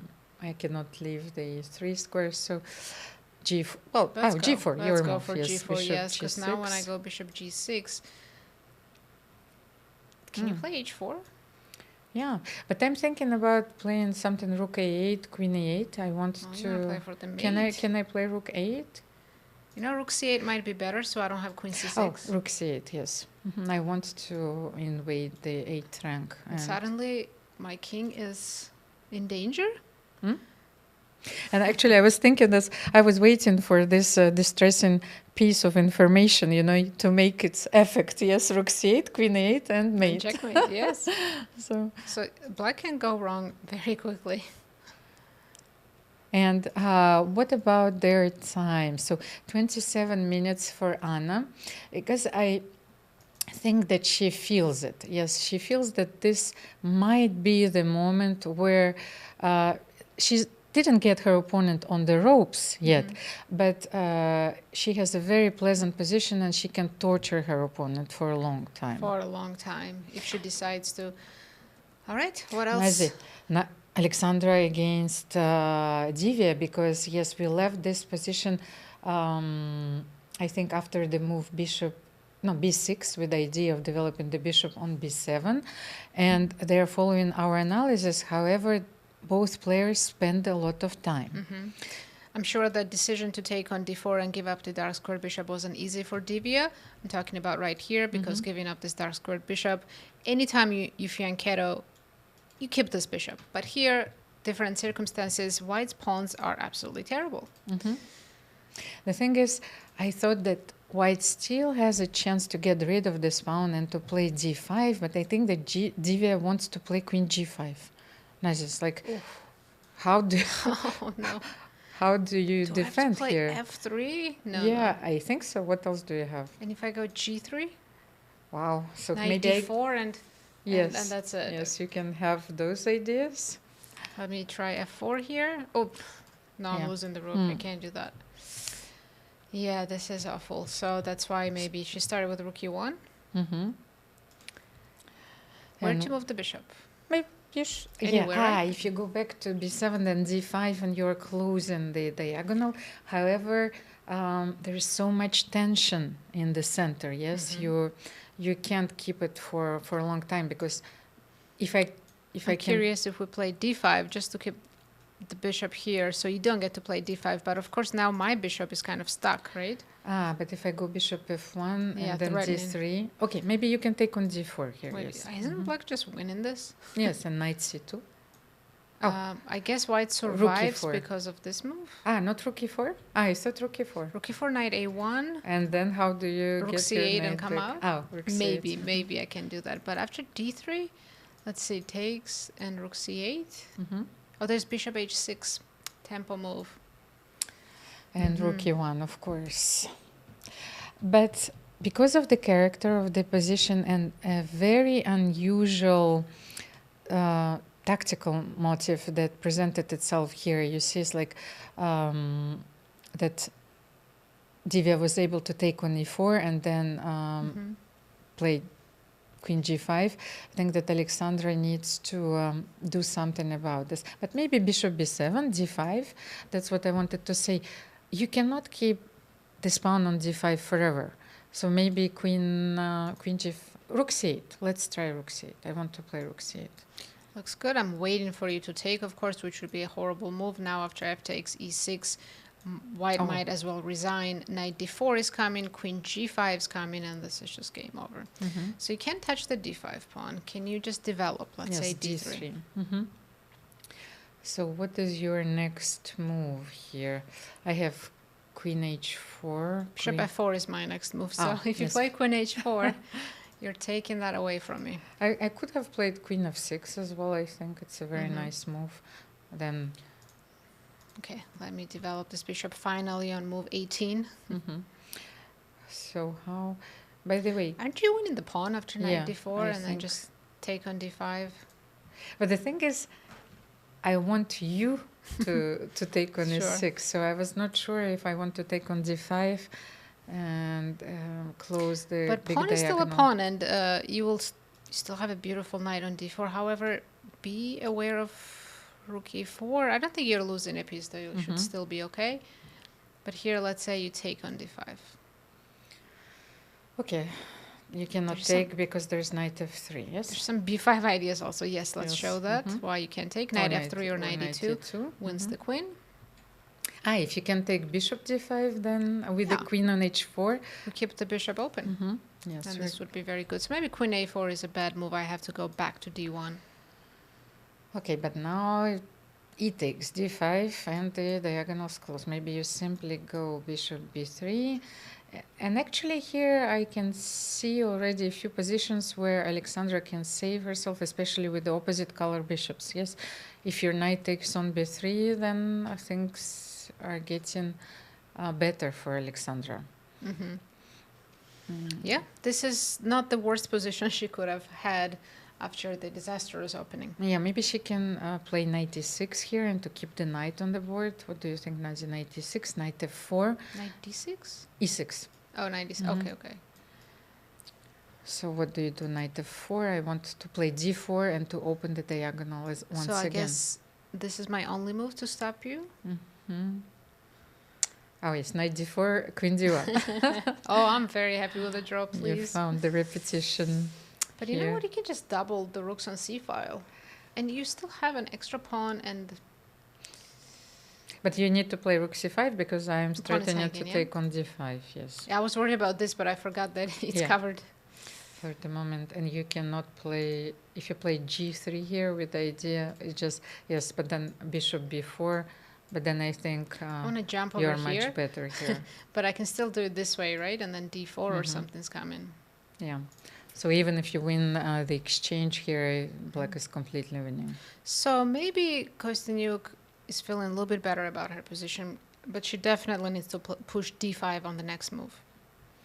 So knight d4, I think, is losing a piece, yes? Knight d4 here? Yes. I'm just trying to check the last move, which can So if I go queen take e3, the you have pawn. knight c2. Mhm. And Almira, we do have our first result of the day. It did end in a draw between Alice Lee and Bibisara Assaubayeva, as we expected. Nadia, very solid draw. Alice is still leading the event because the co-leader, Tan Zhongyi, is playing with the black pieces against Anna Muzychuk, so 2.5 out of 3 is a wonderful result. Not a bad start for the 16-year-old. Now let's jump to the current games still going on. Anna Muzychuk and Tan Zhongyi. I expect another draw in this one. We have a queen endgame, but a lot of checks are coming. Do you think Anna's still trying to play for a win? Because she does have one passer in the center that's more advanced than black pawns. Well, she can try. However, Tan Zhongyi, of course, she can push her b pawn, b4, b3. I'm not sure who is more advanced here. So let's say queen d8. Yes, king f7. If you play d5, what happens here? Apparently, this is already a mistake because black can play something like queen e7. Mm-hmm. Let's not forget, black is up a pawn. Yeah. So, of course, any kind of queen trade, it's game over for white. So I'll have to move the queen and keep my eye on the d5 and a pawn. Now, of course, black has a draw if they want to. But I think this was a very ambitious try, and Anna has to go for the perpetual. So immediately d5 is just a bad move. We do see queen e6 move on the board. I like this. She's cutting off Tan's king and wants to just start pushing the king. Sorry, the pawn. Start pushing the king. So d5 is coming next, of course. So how can Tan Zhongyi stop it? She needs to prepare against this pawn push. You can't really stop it, right? Pawn Yeah. is just advancing. Of course, queen e7 is still an option. I just want to showcase D4. if she starts pushing, what happens. Like we mentioned, and this is a race. Can we just keep going? And at this point, you go queen e7, and even here, 10 is not worried about this pawn. This is fascinating. Can I take? But and have 4 queens on the board? Yes, because you could have played queen d5 and then d8 also. Yes, you can Yes. have 4 queens on the board, but It will still be a draw. they're immediately traded, yes? Yeah. I mean, yeah, I don't think you can avoid the trade. I don't think that I have ever seen a position where you have 4 queens on the boards and you have so many checks. You can play queen b7, queen e4 with different queens. With both queens, right? And that's definitely fun. But even this is a draw. So after queen e6, apparently b4 is fine. 10 could just push, but it looks risky for a practical game. I'm gonna guess queen e7 will be played, and then if Anna takes the hanging pawn, black can just play queen e4, trade everything, and shake hands. So if this game ends in a draw... we'll still have a tie for the first. Exactly. Tan Zhongyi will maintain her lead. She will have 2.5 points out of 3. But how about Alexandra Kosteniuk and Divya Deshmukh? That's the most unbalanced game we have in this round. And as I said that, I see that Divya made a mistake. Well, not mistake, but she had a winning move. An inaccuracy, yes? Inaccuracy, What yes. happened? In this position, You see the white's queen is on a7. Very, very, what we call it, brave. Because is it not get trapped after queen c7? So Alexandra just took the pawn after d4. She decided to go for such a bold move, queen a7. Okay, I'll back up a few moves just to show how we ended up here. E takes d, bishop b3, d4. I like how Divya still managed to win the pawn and keep the bishop open. Have you seen Nazi Divya? Like she's ready for a fight, you know. They're getting to the 12th round of boxing. Time trouble is on the board, and Divya is absolutely ready because she needs to convert this advantage. We were talking about it, you know. It's yesterday she made a mistake. She lost on a move draw, 40. yes, on move 40, Yep. a drawn endgame, and we all know how it feels. So let's have a look. It's move 20. 10 minutes left for Divya and 15 minutes left for Alexandra. It's a chess thriller, Nazi. And it's going to be big time trouble in this game for sure. And just to finish this variation, after queen c7, rook a8 is a threat. The queen has to drop back to start running away. But here, look at this tactic. Bishop takes g2. You have to take knight h4, because I'm so ready to checkmate you. Both major pieces ready to jump on the king side. And I think this is simply game over. Yes, but then queen h2, of course. And these pieces are not participating in the defense of the king. So how can a single rook defend against all these attackers? Wow. This would have been a bishop g2 game is over. in the air, of course. But maybe Divya wanted to execute this idea in a different way. I'm pretty sure she sees it because the rook is on c5. All she needs is to take on g2, knight h4. Yeah, and then bring the Yes, queen and over, bring right? the queen over. But I think she's very tempted with the ideas of trapping the queen, and who can blame her? With bishop c6, she's taken away a4 square for the queen. Alexandra played bishop f4, and now looks like two moves are winning. She found one of them, knight h4. Okay, do we go f? Oh, this is sad, but if I play f3, I think you just take on g2 at this point and go queen f6, and you finally team up your queen and bishop on the same diagonal. Well, once again, the nature of the error behind the move bishop f4 is understandable because she wanted to secure the c7 square, you know, just in case she wanted to play as queen c7 and to trade queens. However, black's attacking potential is so tremendous. It's tremendous. Yes. So if I try queen c7 now, I think you will just take on g2 again. Yes. Because if I take the queen, then what's the material here? 3-6. Black is up a pawn, and even without the queens, I think white's king is going to suffer in this position. Also, bishop. And let's not forget, I'm forked. Yeah, you're absolutely right. I thought that maybe Alexandra pinned her hopes on the move bishop d6, also just in case somewhere. Yes, let's say. I mean, maybe not here, c7, before. right? Let's say knight h4. Can she play, instead of queen c7, something like bishop d6, but then you simply play queen g5, and you can leave this rook on f8, c5. There's no survive in this position. White. Divya has 8 minutes for next 19 moves, as we mentioned, but I don't think this game's going to last that long. Alexandra is contemplating this position in disbelief because she was having the white pieces. It's like white's position is completely lost after 20 moves. Honestly, after move 10, we already didn't like her position. And now after 20 moves, it's resignable. But she is a fighter, and she is very famous. Alexandra is very famous for her resourcefulness and her tactical eye. So even in the most hopeless positions, she is still looking for an unusual tactical idea, which might save her the game. Yes, and she will be looking for it for next 13 minutes. That's all she has left on the clock. I'm seeing that Anna Muzychuk and Zhongyi are heading towards a draw. Maybe we watch the end of this game because the repetition might occur right now. King g1 on the board. Yet they ended up following our analysis, trading the pawns. And Yeah, there is a repetition now on the board if Tan wants to go for it. Queen e1 and queen e4 back. Very simple. Only 1 minute left for Anna. This position is very simple, of course, to play, but it's very unusual. Yes, when your opponent has 35 minutes on the clock, you've got only 1 minute. I think the games that we've seen, the position is completely chaotic and you still have 10 minutes, like 10 moves to make till the time control. However, they did reach time control now. After king g2, Anna made the move 40. And of course, if queen e4, that's a draw. Could 10 try to push the pawn, but why take this risk? Because then white also has perpetual. There's absolutely no way here to play for a win.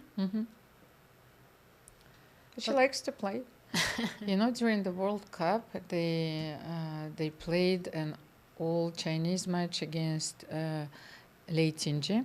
They played very long games, and there was one game where, of course, this is not the nature of this position, but where the position remained very closed and complicated.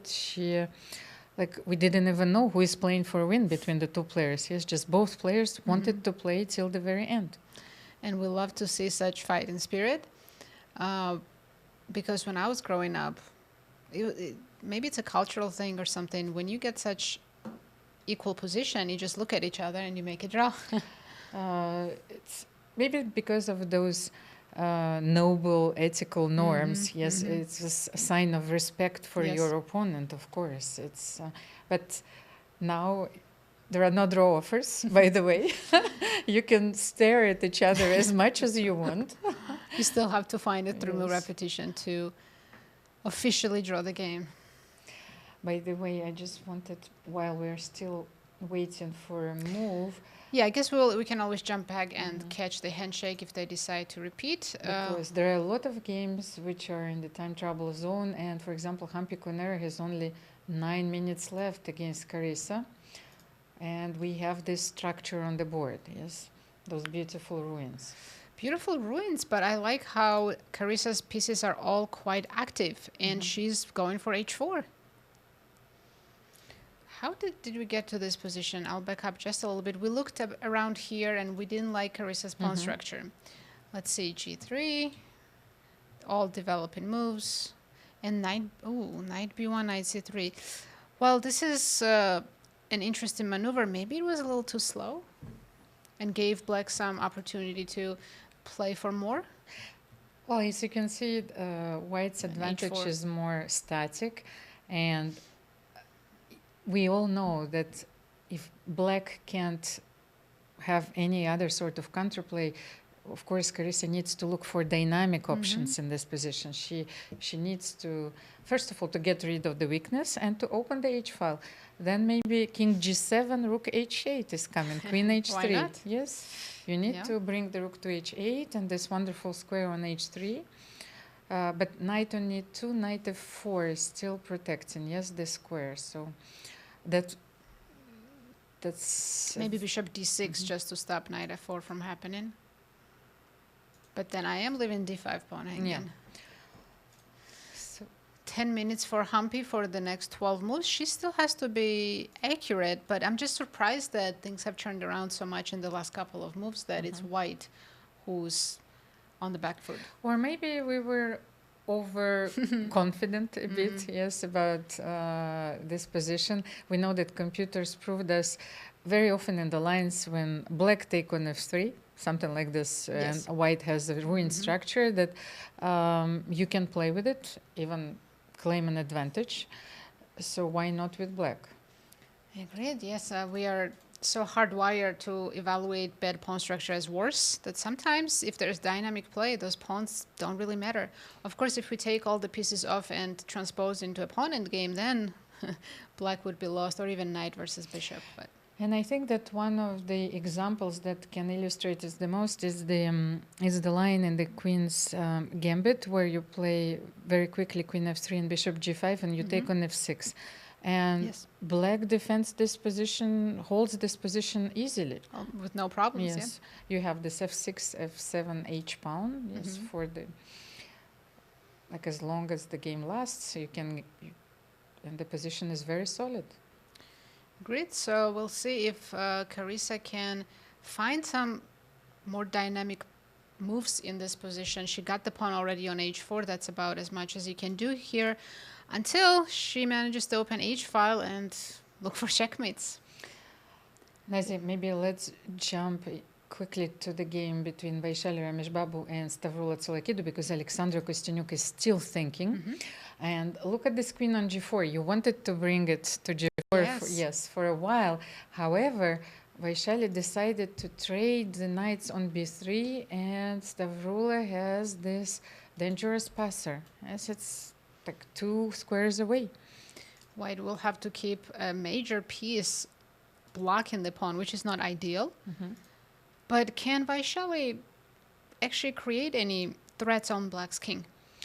Well, in this position, you know, there's the g7 pawn is overprotected, of course, and I can even play queen f6, and this is it. I would say that if you would want to create the second weakness, if I may say, you need to push f4 and do something.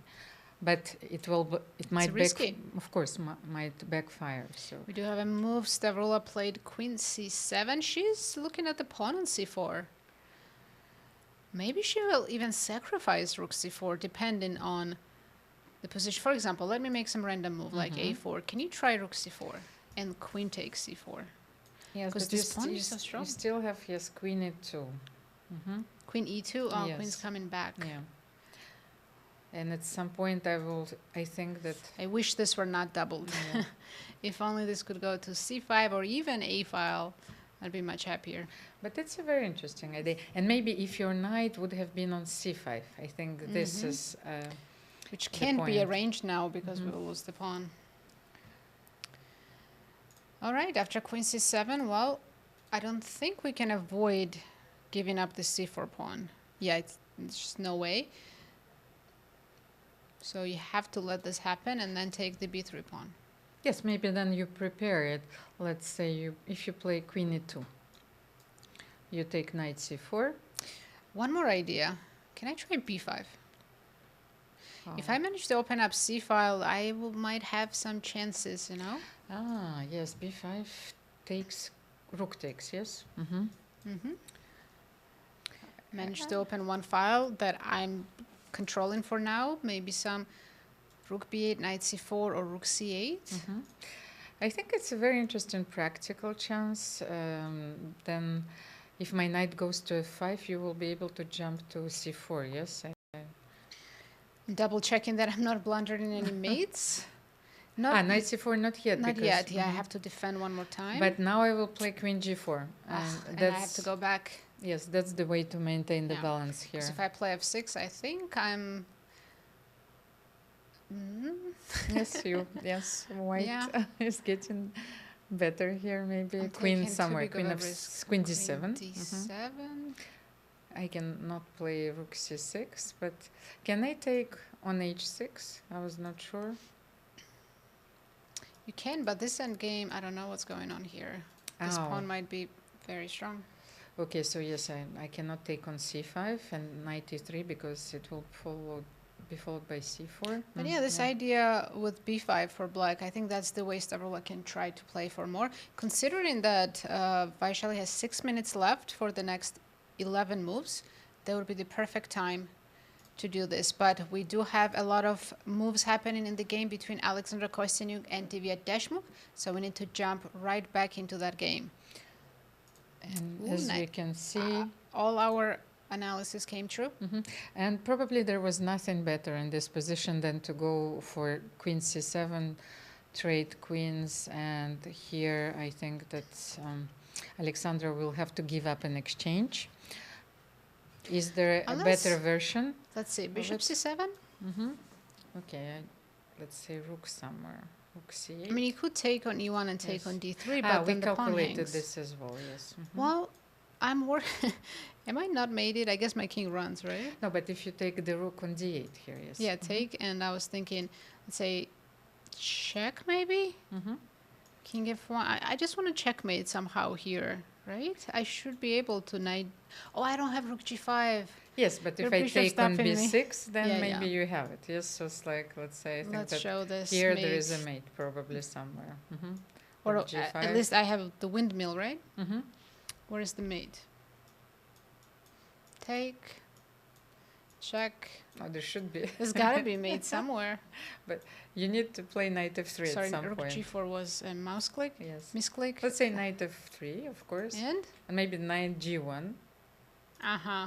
And you're mating me on g2, yes? There we This go. is a mate, yeah? Okay. Not yet. Oh, wow.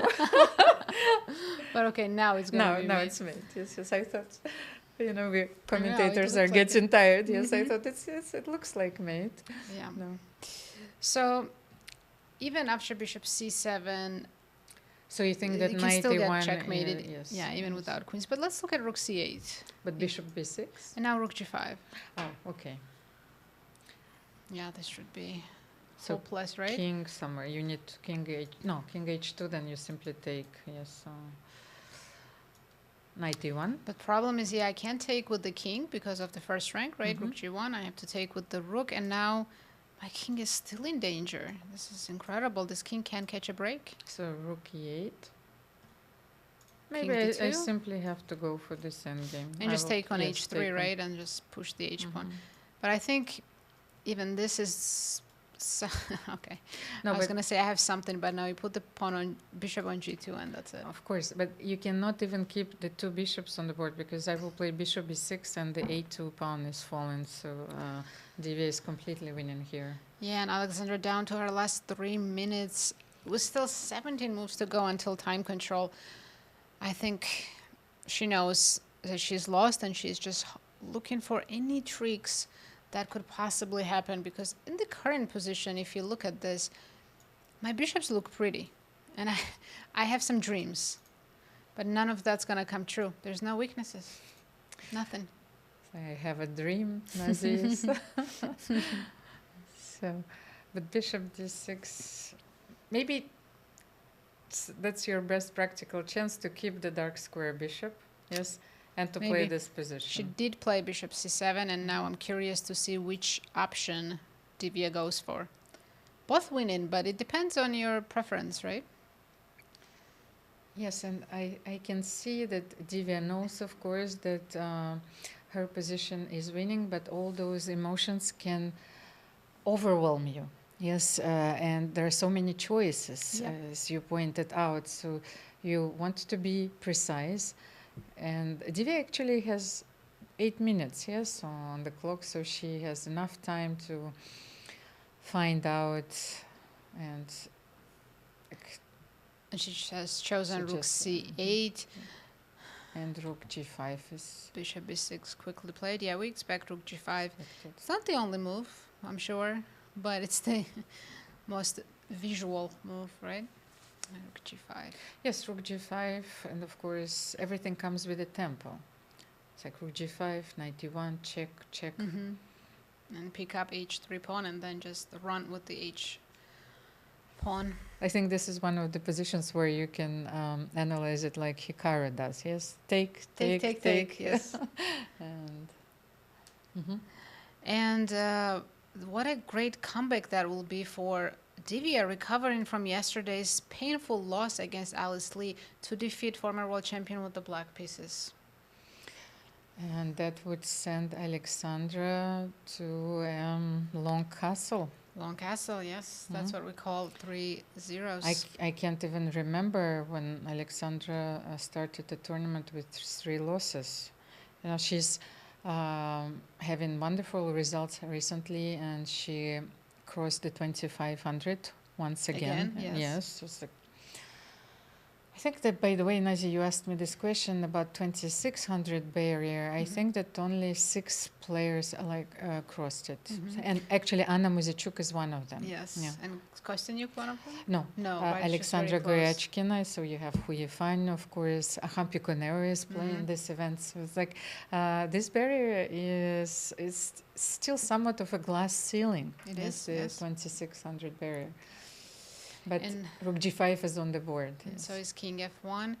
And now I'm expecting knight e1, but could Divya still play for mates with like knight f4? Because it still looks very interesting. I want to play check, and I don't know, that looks so winning. This is how things go wrong, you know. You know, don't you remember that if you see mate or you can win a queen, you always take a queen? Yes. It's like, Do not overthink things. No, because the mate is not there sometimes. That's true. Yeah, it happens often to chess players that when you have too many options, you start to look for the absolute best one, and that's unnecessary. Practically, the best decision you can make, just take material and win the game. Like, don't worry about making the top move. Of course, here you have to be very pragmatic. I think knight e1, you can see that king e1 is not possible, and you transpose it to an endgame which is impossible, yes, to misplay. Agreed. If this pawn was on a6, then okay, you could say white has some compensation there, but this pawn is so far away from promotion, white has no play in that endgame. But as you can see, Divya hasn't taken on e1 yet, so she's definitely calculating knight f4. She's definitely tempted by this move. So knight, but let's analyze it for fun. Yes, knight f4. What can we do? So let's say I'm trying to save something. Okay, I think I have to give my king some room to run, because if I let you play bishop g2, there's got to be a mate here. Oh, but you have rook e7, Nazi, attacking on f7. No, this we can't enter this this line. We know is mate. No, rook e7, I just spotted it, just because I thought f7. that f7 is under the Completely attack. Forgot that white could attack something of mine. Maybe that's why it's best to take on e1. Yeah. So king e1 here. Get rid of this attacker, right? King e1. And you... Basically, there's nothing you can do. What about this move? Because if you take, I give you a fork and I'm threatening rook g1. Oh, that's a very nice move indeed. Okay, I think this is actually crushing. Okay, King, maybe king d2. King d2, yes, let's say. But I still have knight d5 at the end. Yeah. I'm winning the piece. Wait, rook a5. I'm holding on. Can I play rook f5? I think you can just defend the rook, right? Rook yes, f5 rook or f5, h6 or f6, and that should be enough. But okay, I can say that I didn't lose a full piece. I'm only down in exchange, but my pawns are terrible, and yes, it's completely lost anyways. Divya down to 5 minutes. She's definitely trying to figure out the cleanest way to win this game, to not give Kosteniuk any chances for survival. By the way, Nazi, while we are looking at this position, I just wanted to update you that the game between Anna Muzychuk and Zhongyi is still going on. Still going, it's not. Yes, of course. Tan decided just to blockade the pawn. We will have a look still, at it of course, later. a draw, but they are still fighting. Oh, what a wonderful possibility that we have. We can actually follow both games at the same time, because Zhongyi is leading the event, and this result is also important for us. I don't think we can follow both. That would be confusing for everybody. But we do have a move here. Look at that. She's taken the material, which is, I think, practically the best decision. Because now, even if you don't make the most precise moves, you will still be winning because you are up so much material. However, yes, just to get rid of this rook on e7, maybe, yes, you need to swap one rook. You know what else she can do here instead of the check? She can play bishop f3, not let this king escape at all, and then still play for the mate. But bishop f3, bishop d4, yes, but rook h5, yes. Either this way or this way. Probably h5. Maybe, well, this position is hopeless because it is. Yeah, I need to play bishop d1 to get rid of the bishop here. Okay, at least you avoid the checkmate. So Divya has chosen to give a check, the most natural move. Oh, by the way, Nazi, in that variation, I found the way for black to lose. Yes, so let's say if you play rook c1. Oh, yeah. Just in case. Yes. Don't forget about your own king. Exactly. So. This bishop is too strong. We have this position currently on the board. After king e2, we expect one of the rooks to get traded. Either rook e8 or rook e5 check should be fine. Trade and just pick up the pawn on h3. After that, it just requires a simple endgame technique. Do you think we're going to have only one decisive game today? And I'm, of course, talking about this one. I'm not sure because Carissa played h4 and queen g4. I'm keeping an eye on this game. Maybe we can switch, yes, because I don't think Kosteniuk is going to resign until the end. Because the most important factor is actually that Humpy Koneru is down to 1 minute. 1 minute 45 seconds, but there are 10 Still moves. 10 moves to go. Yeah, this is a critical moment. Carissa is doing the best she can. She's creating threats on the king side. She wants to go h3, queen f3. By the way, h3, you have to go king f1, yes? Because here you just get mated, right? Wait, queen d5. Let's see the winning tactic. K4 maybe, oh, no? perfect. Closed. That's it. But wait. Knight f4, the last move, and you need to take bishop f4, yes? And no more checks. But I still can run, no? Where? F1? No. Yes. How are you escaping? Yes, I'm escaping. Okay. Not too far. You're not going far. Oh, yes. Bishop b3 is a killer move, of course. Yes, I thought, like, what do you mean, where? King f1, I'm running. So after h3, king f1 only move. Now if you go queen f3, I can take. Yes, you can take. And now you are actually running. But I will always, because here you don't have, you don't have bishop b3 here. Maybe I can play knight somewhere. And you're not worried about all this? Queen g2, yes, queen h2. Yeah. No, actually I need Maybe to play knight rook. f4 or something. You know, Nadia, I need to play rook h1 the moment you take on h2. So I need to prepare rook h1. Knight c3. Surprise. Carissa's including move c4 before she goes for h3. Okay, she still keeps all her options open. The queen went down to c2. Now this looks even stronger, doesn't it? Because white doesn't have that queen d5 move we were looking at. Yeah. Maybe Humpy didn't want to go queen d4 because let's say if white she didn't go for h3. Let's say where do you go now? Queen f3.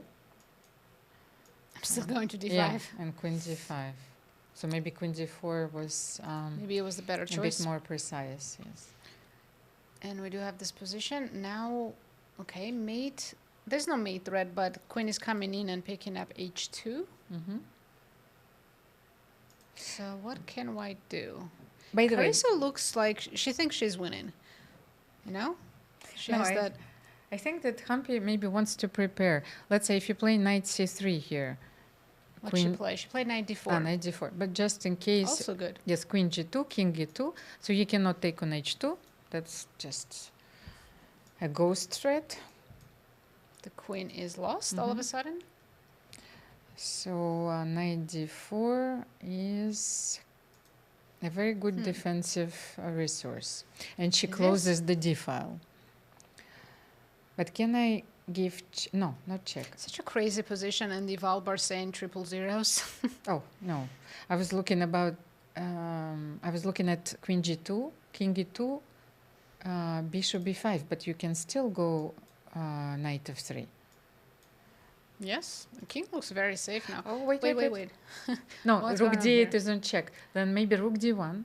Try rook d1. They are in this exact position. I just want to stay with the players because they are, well, at least Humpy's in time trouble, and I want to see... knight f3 is the best move, and she needs to play this move. So Carissa but it's so evaluated that her queen on g2 is not trapped. Yes, you have to be very sure about it. So again, I know Carissa a little bit, and I can see from her body language she thinks she's winning this. But maybe there's some miscalculation because rook b2 looks crushing, but of course you can't do that yet. No, but first rook d1. But I'll take with the queen. Now if you give me check, I'm ready to cover. And... but you know, I'm coming after your king too. The thing is, you're taken, because I was thinking, if you're taken with the rook, just to illustrate, no, when you're taken on d1, you can take with the rook. I wanted to illustrate upon that. Yes, but because here you take, and after rook g1, you actually leave the queen here. Of course. Yes. And I keep the pawn on g2. That's the main point. You just leave this queen here. That's a beautiful endgame. It is a beautiful endgame.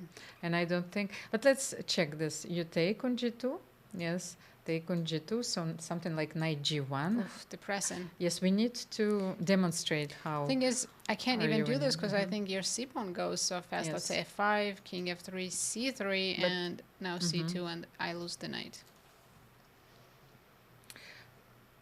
So now I'm pretty sure that Carissa has calculated this line precisely. Yes, but after queen d1, I don't see how she's better at all. If Humpy plays knight f3, which she absolutely needs to find, even though she doesn't have much time, that's required. But I'm hearing that there is a repetition happening on the other game. Vaishali is claiming a draw now against Tsolakidou. Ah, but they reached the same line maybe where knight f5, rook g8 is happening. Yes, knight f5, knight d3, rook a8. And we do have a second draw of the round between Vaishali and Tsolakidou. All right, should we get back to Carissa's game? Because Humpy did find the best move. Knight f3 is on the board. Carissa wants to put so much pressure on her opponent right now, especially because she's in time trouble, but her position, there is not much left. She's running out of resources. Her queen is stuck on g2. It's a good queen, but it's also stuck. Maybe she now realizes, okay, maybe queen g2 was not the best. Yes, I was laughing at the good queen. You know, it's like I'm afraid to ask what is a bad queen.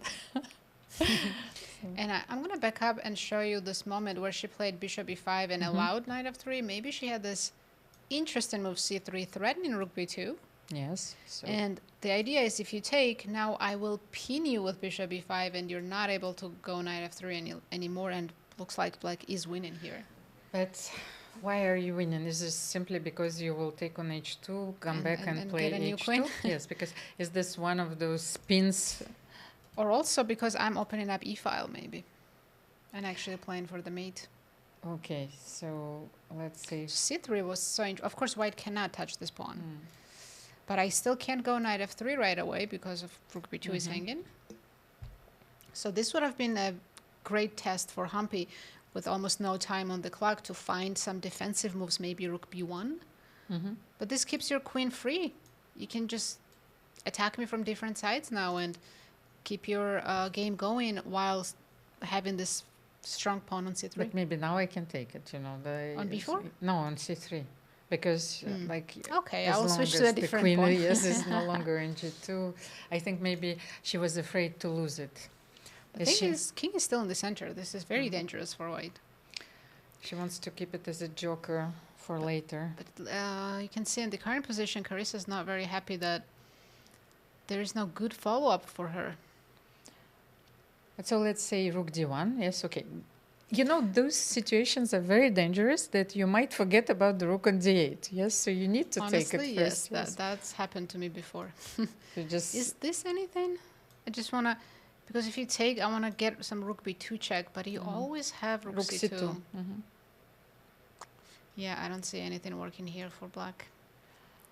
I think Carissa's getting ready to make a move. She's going to take on d1. And the thing is, I remember doing exercises with my coaches when I was younger, and they were always telling me, especially in the time trouble, you need to make this move because it brings you half a move closer to the next position. Yes, because you might miss something. So this move is forced. Yes, you need to make it first of all, of course, and then to see. In her defense, maybe it's not forced. Maybe she's considering rook b8. Yes, I agree, but then the queen maybe can leave. But where does it go? c2. I'm actually starting to like this a little bit because more pieces you have on the board, more chances you have to win the game. And look at that, she played rook b8. She wants to keep her chances. Carissa proved me wrong once again. And Carissa is currently at 50%, while Koneru is at -1. Both players, of course, needing a win to fight for the first. All right, what do we do with the queen? Rook b2 is a serious threat. Can we move it just anywhere? Yes, I think queen, and then you need to play. Oh, I can't maybe, do this. No, 'cause rook I lose. d2 you need to play. But now c3. Yeah. Can you play rook c2 now? The thing is, maybe Carissa wants to play rook b1 and to mate on Here? f1. Yes. No. Take on c2. What do you do? But you will always have a perpetual queen g4, queen c8, yes, because otherwise white is mated. So close. It's a miracle escape. Yeah. I think that after rook b1, of course, queen f1 is simply unavoidable. Humpy hasn't played queen f5. She took the bishop on e5. But rook b2? Oh my Oh gosh, she no, wants this to is a come trap? back. This is such an insane trap. Wow, Nazir. Just wow. This is such a tricky move. Knight e5 and rook b2. She's like, go ahead, Knight f3. win my queen. I'm gonna win your queen in just 2 moves. That's so nice. So there's no rook b2. Carissa has to take the knight back. But then? And then maybe I Queen can f5, still yes. go queen f5, right? And I have more perpetual ideas. But the thing is, no, you like queen after queen f5, rook b2, rook c2. You have to trade the rooks because you cannot play rook d2. Yeah, I think rook c2 is bad. I can still play rook d2 and hopefully I can be. Queen This is scary. d5. This is so scary. Can I go back? Because rook Maybe b2 not. Rook is b2 is coming. Yeah. Where are you going? I have a feeling this is the only correct move, but I'm terrified. c3? No. How are you What is saving this happening? position in the time trouble? I need a miracle here. And more precisely, how are you saving this position in the Well, time trouble will against not Carissa? be the case anymore because they're going to reach move 40 in 3 moves. That's lucky for Humpy. Because with 30 seconds in that position, impossible to survive a checkmate. But we'll see. Even now, queen f5 is the only move. Everything else is just losing for white. But once again, Carissa has managed to change the character position in a few moves, and the tables have turned. Nazir, She's very she's good at this. definitely playing for a win in this game. Yes. She sensed it once she pushed the pawn to h5 and h4. She's like, I can turn this into this dynamic play. And just before, when we were in the break, I had a wonderful conversation with Jeannie Cairns, and she told me that she enjoys this event so much because all the games are entertaining. Like yesterday, we had 3 decisive games. The first round started with 3 fireworks decisive games. once again. So it's like and I said to her that it reminded me of Italian opera, you know, because Puccini always wanted his spectators to come out of the opera and to be emotionally, you know, so shaken. They want emotionally drained. Drained, right? yes. So this is our Italian opera. And let's see if Humpy can find all the best moves, only moves actually in the position to save this game. Rook d2 now the only move, which is so hard to play, to voluntarily walk with your king. Why rook c2 doesn't work? I think it's as simple as just take. Because I thought you will play rook b4, protect the pawn on c4, but then I will simply go rook d8 and queen f5, and I am going to mate you. Are you ready for this? No. e4. It's like, should I sing something like it's murder on the dance floor? That's what's happening, exactly. Murder on the chess floor. Such an easy move to miss, but you're kind of paralyzed. Queen doesn't leave the second rank because of rook b2. You don't have any good moves with your rook. But do you want to take on h2 one day? Not yet. Not one yet. day. One day in the future. All the way down to 19 seconds. Let's stay with the live board to see what Humpy chooses to do. Humpy needs to play rook d2, and she does so. Wow, incredible. With just 9 seconds on the clock, she finds the only correct move to not lose the game. But Carissa is playing against... she's 1 move away from time control, so after the trade, she'll have 30 minutes to figure out how to defend. Yes, Nazir, I wanted to tell you that Humpy Koneru has won the World Rapid title twice. So she's capable of making those difficult moves with seconds on her clock. Clearly. Yeah. Yeah, we do have a World Rapid champion and World Blitz champion in this tournament. Bibisara has won it 3 times? Yes, 3 times. And actually, Anna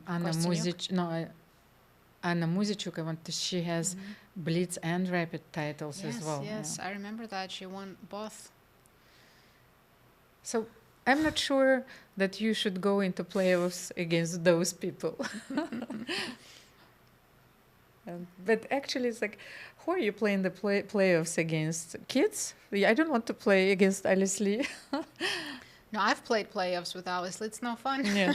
So there is no like easy choice in this event. So you need to win this tournament outright with no playoffs. Well, I think these players are going to reach move 40 and the game's still going to keep going. So let's jump back to Kosteniuk's game and see if Divya managed to... Whoa. It's actually Alexandra who managed to push her pawns and to keep the game alive. Let me back up. We left it here and we thought this was just game over. Why did Divya stop pushing the pawn? Okay, she's still moving. No, the thing is... Let's keep going. Divya decided to keep, first of all, the rook on the 8th rank because she thought it would be... Safer. Yes, to, of course, to keep an eye on the pawns, yes. So. But like right now... Bishop d6. Bishop d6, yes. The idea. Okay, so she played bishop d5, that's fine. Bishop d4, and now she played h3. Okay, I mean, she's still winning, of course. It just will take some time. And, I mean, this is a little bit worrisome. I go king b4, and I want to keep pushing. Yeah, this is one of those positions where king is like a goalkeeper, yes? So it needs to go forward, of course. I mean, I'm seeing the Evalbar saying black is winning, but I wouldn't be so sure during the game. Maybe Divya wants, let's say, king b4, king f7. Okay, let's try it because I want... You want to bring the king in the game? And then to play g5, push. maybe. Let's start with a5. How can you keep your bishop there? King e6? Do I need to keep it here? Okay, let's say d4. You want to play d6? Cut me off? Yeah. Okay, I drop back. I wanted to play maybe Maybe you can go king d7. No, g5, I wanted to close your bishop. Okay, a6. Wow. But now, okay, you cannot play b6 any longer. Unfortunately, I cannot play f4 because you will have bishop g4 check. So king d7. Good job stopping your pawns. King d7. King a5. You have to continue your march. I'm always considering bishop c2 because I want to provoke and I want to take some pawns. But okay, let's try king a5. Bishop c2, I thought maybe I can play bishop e6. But okay, yeah, maybe I need to keep my bishop. This is not simple. Not simple at all. b6 is coming, then check is coming. I mean, your pawns are stuck. Actually, it's counterintuitive because you want to keep the rook on a8, but maybe it's not the best square there. You need to activate your rook. Can you play rook c8, rook c1, now that the king is on e5? Maybe that's the way to win. Let's say if you play b6, now I will play rook c1. 20 seconds for Kosteniuk to make the final move, 40 in this position. She'll probably advance the king, maybe push the pawn on b6. She needs to not forget, she hasn't made move 40 yet. Down to 8 seconds. It seems like she's not rushing. Almira, did she forget about the clock? 2 minutes. Seconds, sorry. Like, are we sure about the move? She hasn't made move 40. Maybe we have the clock wrong because otherwise she just flagged. So, no, that was just, she still has 17 seconds. Like, you see, like how, like, I have those panic attacks, like it's not even my game, but I no longer know if those are minutes, she seconds. She made her 40th move with king d4. I like this. She keeps her options. And Almira, let's take a look again at this game between Humpy and Carissa. After this move, king c2, everything is balanced, but it's a very sharp position. White king completely exposed in the center. Carissa just played this move, queen d6. She plans to go queen b6 or queen b4 and play for the mate. And here, the only move that doesn't lose is rook d1. That makes sense, not hard move to find. But guess what, after queen b6, can you find the next only move? Well, I understand the idea because actually you are driving the queen away from the d file, so you need to run probably. Because check is losing. Any check is already lost. King d2 is the only move that draws. After c3, king e1. Even this looks terrible, but this would keep position equal. And I see, but if you play rook d8, check first after king d2. What is the best square here? Oh, yes, because I saw that like king e2 is losing, of course. So, wow. Yeah, And then rook very d1. difficult to find all this only moves. c3. Now I should be able to, oh, I have a check and I own Yes, the and pawn. you're picking up the pawn. But let's see what happened in the game. So here is where Humpy made an error. Played queen g4 and suddenly it's completely winning now for black. King f8. And no matter what you play, black is winning. Of course, she took the pawn. And now rook b4. So what else do we have here? Queen c8 check probably is the only move for the moment. King But g7. you know what, Almira, instead of rook b4, this very sneaky move queen d7 was even better, but it's impossible to find. You're threatening rook c8. You're also looking at queen f5. And rook b4 is still there. So you mean if rook d1, the only move here, queen f5, and then queen f2 or rook c8. With checks, right? After rook d1, check and take on f2 and everything falls. But okay, queen d7 is very difficult to find. Rook b4 makes sense, and now I'm expecting a check. And then you probably have to hide on g7. And it's lucky that rook is on b4, covering the g4 square. Because if you go here, now I'm thinking that your king is just as bad as mine. Yes, and queen d8, of course, is a very important threat. So maybe you can play rook b2 here, check, and just take on trade. g1, yes. So king would have to go to g7. I guess rook d1 still the only move. And here, yeah, not easy to find, because if you go back to your original idea of queen b6, it might not be winning. However, queen f6 looks good, and my queen is maybe too far to defend the pawn. Yes, but if you play queen b6, can I run king d2 here, or it's no? Rook b2 is probably winning. This would here, be yes? very. Yeah. I'm gonna go back to the beginnings. Okay, current position is king is on g7. We expect rook d1, queen f6, and after rook d2, you can take the pawn maybe on a4.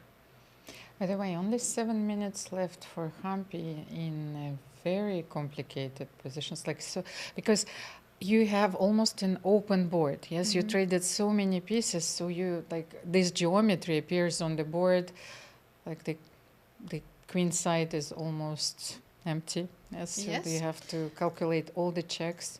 But as you mentioned before, Humpy is the world rapid champion. She is good in time trouble. Just played the best move rook d1, and I think if Carissa doesn't play queen f6, it'll be even easier for Humpy to survive. So, yes, but what else? Can we give check, queen g6 maybe, where there goes the same king d2? Yeah, if I'm coming closer to the pawn and I don't lose this pawn, then I feel safer. But it's... Sorry, I would go to e1, not e2. Because, yes, then you have rook b2 maybe. But, okay, rook b2, king e1, and if I'm playing queen e4 here, so what is the difference compared to the other line? Ah, okay, right on time. Yes, you're I'm on almost time. checkmated. Wait a minute, check, king e2.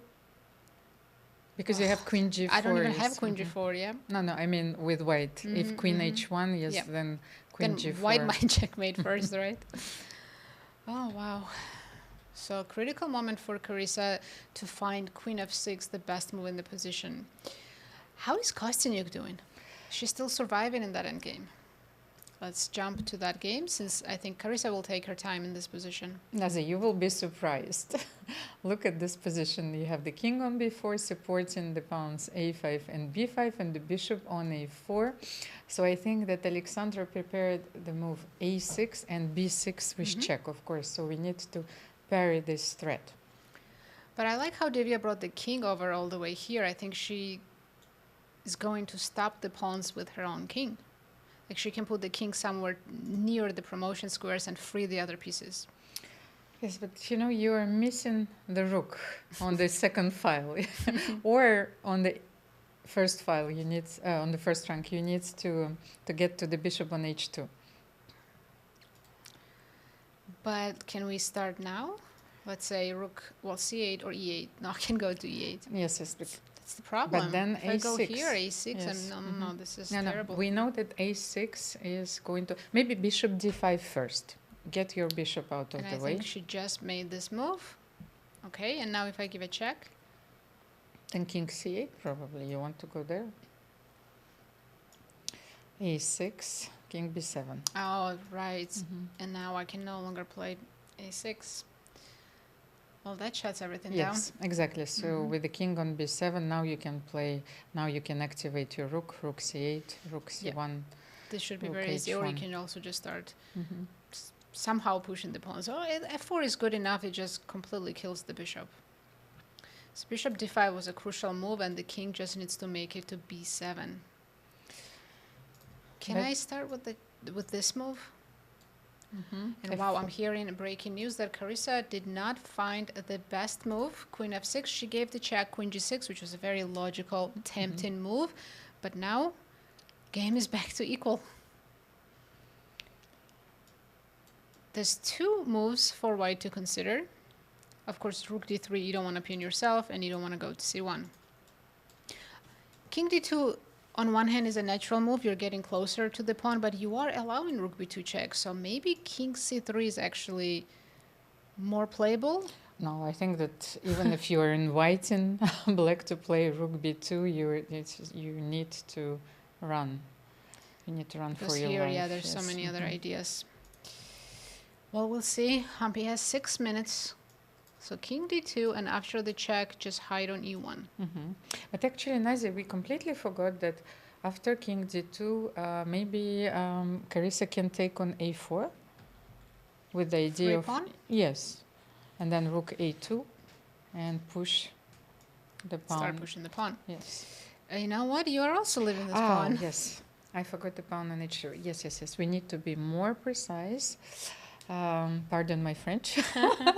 Let's say I need to, let's say rook a4, king a1. And what else can we do? Okay, let's try and create a few mating ideas. I want to play queen e4. Queen e4, We were using this but I think move I can still take. Of course, I might just be blundering mate, but I know you. If I'm not, queen h1, you have queen f1. That was my plan. But if you go rook a2, how do I get out of this? Maybe rook d2. Oh, again, this is the only move that's saving me in pretty much every line. By the way, then queen b4. Queen b4. Yes. Queen b7, and I might. Wow, my king is in the zone. a4. What are you doing? Yeah, how am I winning not losing this? Is king e2? Ah, king e2. You're in the in the square. Okay. So, but okay, let's continue this variation. Maybe rook b2. I want to push Here? a3. Yes. Oh, we're going to the queen endgame. Yes, But I'm hoping that your king is so open, I'll always have some kind of perpetual. So yes, a3 and then queen g4, queen c8. That's So the plan.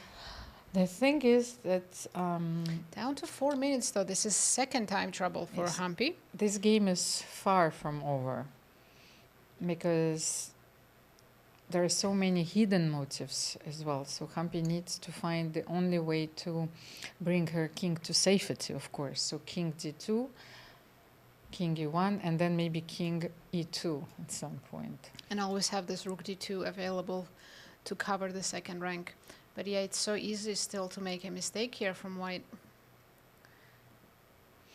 By the way, Nazi, the game between Anna Muzychuk and Zhongyi is still in progress. I wanted to show you this position. By the way, before we switch, my bad, I'm going to stay with this because she didn't go king d2. She went king c3. Wow, okay, so king c3. Told you that rook b2 looked scary. But then what if rook b6? That's a good question.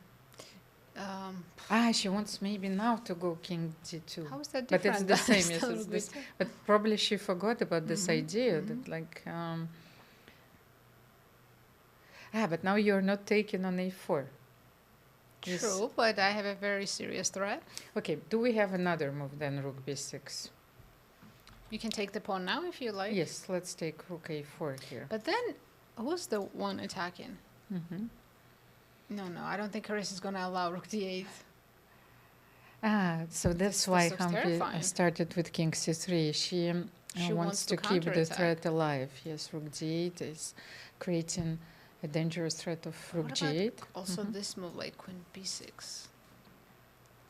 Can we still play rook d8? What? I don't How know. is this not a Nancy. checkmate? Kings were d2. And we're just running? But you're running to e2 if you're given a check I'm from still before. in disbelief. How is this not a mate? Because you can't run to g2. No, but how are you mating me? Oh my gosh, you're just... No, this is incredible. The most important thing is that the queen on c8 is keeping an eye, is guarding the g4 square. Because with queen g4, you're completely winning. Well, we'll see if Carissa's going to play rook b6 here, or queen b6, or rook takes a4, so many options, but she also needs to be careful. Allowing that rook d8 in that one line looks absolutely terrifying. Nadia, I just had a look and look at the accuracy. Both players are playing with more than 95% accuracy, and this is such a complicated endgame. By the way, is it an endgame with the queens on the board? I always call it an endgame with the queens on the board, but then my students always complain and say, it's not an endgame, the queens are still alive. It's a complicated middle game, heavy pieces middle game. Well, rook b6 is on the board, and the only move that doesn't lose here for white is king d2. But I have a feeling if Humpy didn't play king d2 on the last move, she's not going to play it here. But you don't have a choice. Like Try otherwise, queen d8 or something. yes, but then probably you're getting mated because the queen on c8 needs to control the g4 square. So queen g4 is, so let's say queen d8, then rook c6. I can't even go to the d file anymore. There's rook d6. Yeah, this immediately looks lost. If I go this way, you can Queen pick c2. up a4 with a check. And Yeah, it's not good. So queen d8. Maybe out of necessity, she will now go to d2 because every other move looks easily lost. king Down to d2. 3 minutes. And yes, I am keeping my eye on the other game. I think Muzychuk, Zhongyi are finally reaching the repetition.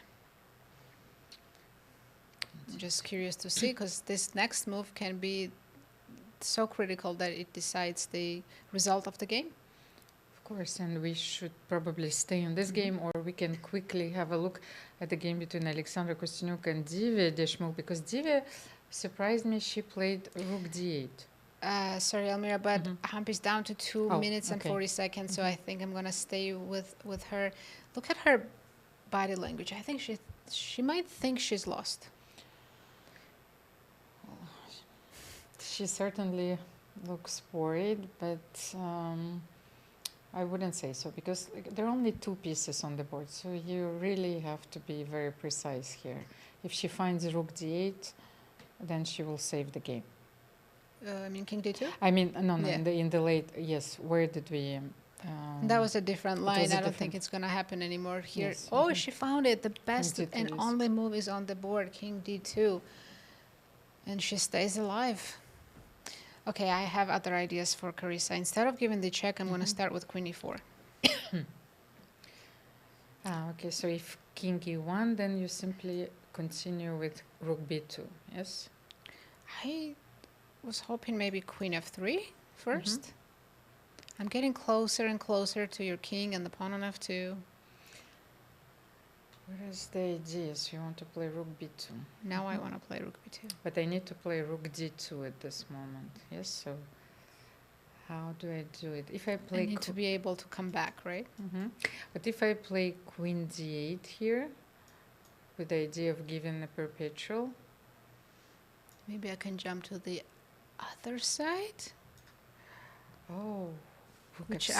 I was not even planning on, but I just want to cover the g5 square, so maybe this works both ways. So now on this check, I'm just winning. I think I can just pick this up with a tempo. Okay, so this is the moment where you finally take on h2. Okay, queen d8 is a step in the wrong direction, but however, I feel that, let's say king e1, rook b2. No, I was playing queen f3. I think queen d7 is more accurate with the idea that now if I go rook f6, you can go rook d2, and the difference is you have the queen g4 check. Makes all the difference. And I thought this was a draw. Okay, it is a draw for a second. The engine was saying white was even better. But how is it But even this, how is this a draw? Okay, but your queen is stuck on H2 for the moment. Yes. We do have ideas, right? So once again, the key to understanding how to defend this position is that the queen needs to keep controlling the g4 square.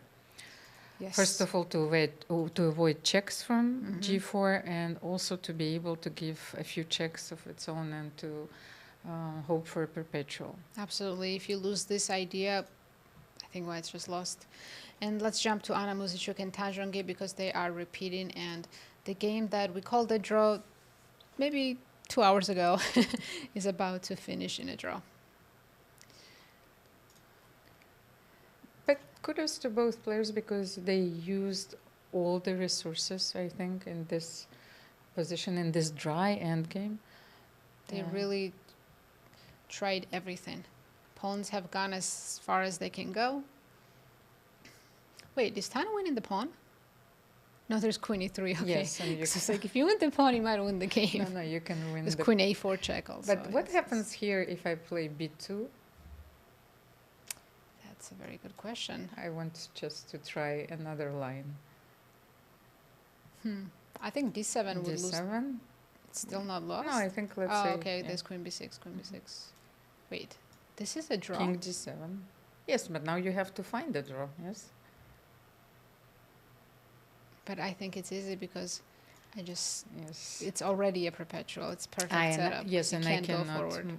Yes, go. And if you go here, I can just probably give you any of the checks, but I would go on the white squares, right? All right, we'll see. But I'm pretty sure that Zhongyi... She's going to play b2, isn't she? Yes, we'll play b2. Not the perpetual. So I called it too early? It's like they have been repeating now because it was queen c1 check, queen b2 check, and queen a5 check. Okay. And before it was queen d2 check. So the position it was not repeated yet. Yeah, I'm afraid she's not ending this game anytime soon. Meanwhile, I think Divya Deshmukh has found the perfect setup against Alexandra Kosteniuk, and now her king will be the hero of the game. Let's jump to that game. As you can see now, this king alone, well, not completely alone with the help of bishop, is holding the pawns, and now the rook is free. 2 minutes for Alexandra. Yes, Nazia, I wanted to say that after b6, king b8, maybe we should show this variation. The king is, of course, guarding those 2 pawns, but after b7, you shouldn't allow king b6. Oh, no, you'll get mated. Yeah, maybe. But okay, you still have bishop b7. Or like king a7, right? Or king a7, but just be careful, of course. Yeah, you go the f4. variant. After king b6, by the way, you're what lucky do you you're do not here? mated, right? Yes, but lucky. is this winning? No. Probably not anymore. For whom? Not anymore. All right, yes. I think. How many? Alexandra is down to her last minute. Well, Alexandra yes. also, down to 1 minute, and I think she might resign. She did play b6. King b8. Bishop f5 was played, and then... Yeah, there'll be a couple more moves. Let's jump back to Humpy's game, see how it progressed. Queen e4 on the board. Carissa did choose our move, and Humpy king e1. Defending extremely well with only 1 minute on the clock. Now we looked at queen f3, right? And then barely found the only move for white, which was queen d7. But then if black plays rook b2, you have immediately rook d2. And even that pawn endgame needs to be, you need to be, oops, my bad. You need to be sure, right, that it's a draw. You mean after rook b2? After rook b1 and rook d1 and trade everything. I mean, of course, black king is badly placed, so it should be a draw. Yes, but white is a pawn, like has an extra pawn. I forgot about the pawn. Yeah, extra pawn will be very helpful. So I can not go, and I would probably trade, I think, repeat here. All right, this is the current position. Carissa does have plenty of time. She is Carissa ready is to play. leaning forward, yes. Queen Like F3? a warrior. Mm-hmm. It's like, I want to checkmate this king. Queen H1. No, there's always Queen G4 checks. But on the other hand, because the rook is so well placed, she's not worried about the check. She might go and take the H2 pawn. But then that's where white gets the counterplay, right, with rook D8. Yeah, this is a very interesting endgame, or middle game, whatever you want to call it. Yes, and the thing is, if you over push it, then maybe white will have a chance to win this game. So now we're all capable of blunders in any position. So Queen E4 is on the board. This last move, rook b2, forces white to go rook d2. That's easy for Humpy because everything else just made in one. Queen h1 was a threat. And now, do you think Carissa will try to play the queen endgame, trade and take the pawn on a4? Okay, but then let's see. If you will take, I can take on h3, and you will play queen e4. Just to control all the checks. Okay, let's say rook d2. That's the analysis. Queen a4, queen h3. I don't think that you can push your pawn for... Are you coming closer or farther away? King c2. Yes. Okay, king c2. I like that you still don't have any checks. But honestly, after queen f5, how am I going to escape this perpetual? Maybe there is a way for me, yes, to play... No, but queen e7 is a step once again in the wrong direction, because even if I play a3, you will be able to play king b3. So it's just maybe a perpetual now, queen c4. Yeah. Queen c4, queen b4. Yeah. And I think, look at Carissa. She went on focus mode. I think she wants to keep the rooks on the board. That gives her the best chance because at the end of the day, black king is a lot safer than white's, and you're still playing for a checkmate. So let's try to find a good square for this rook. And also, of course, queen b4. This looks like winning. But again, we mentioned a similar idea that white just simply plays queen d7, and how do you win? But I've tried a few times to keep the pin. Yes, but you've played, let's say... King e2 is coming. Yes, king e2 is coming. So is there... Yes, and queen d7 is, of course, is a very precise move. So if I play rook c2, for example, here, then, yeah, there is nothing after queen c4. It's so helpful that I have that extra pawn that I can always offer the pawn. Can I run now? My king hasn't been this active the entire game. But even king e1, rook c1, rook d1, yes. All right, Almira, I'm seeing that a lot is happening in Kosteniuk's game. I think that game is coming to an end. Let's quickly jump there. Actually, I think I was seeing your analysis. But is that live? I think I'm not getting the live board. Yeah, I'm on a little bit of a delay. Yeah. Yes, this is the live board, and there we go. Divya Now I have the updated position. Yes, she managed to activate her rook, and the rook is attacking one of the bishops, or the bishops on h2, and the bishop on h3 will fall. Definitely painful moment for Alexandra Kosteniuk, losing her third game in a row.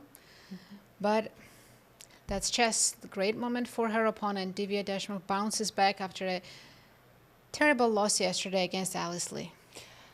Once again, our true character, I think, is born in such situations, yes, and shown and forged. So I think that Alexandra is a true fighter, yes, and she will come back tomorrow even stronger, of course, but starting with... Yes, starting with 3 losses might compromise her chances of winning the tournament, but she will fight, of course, in every game.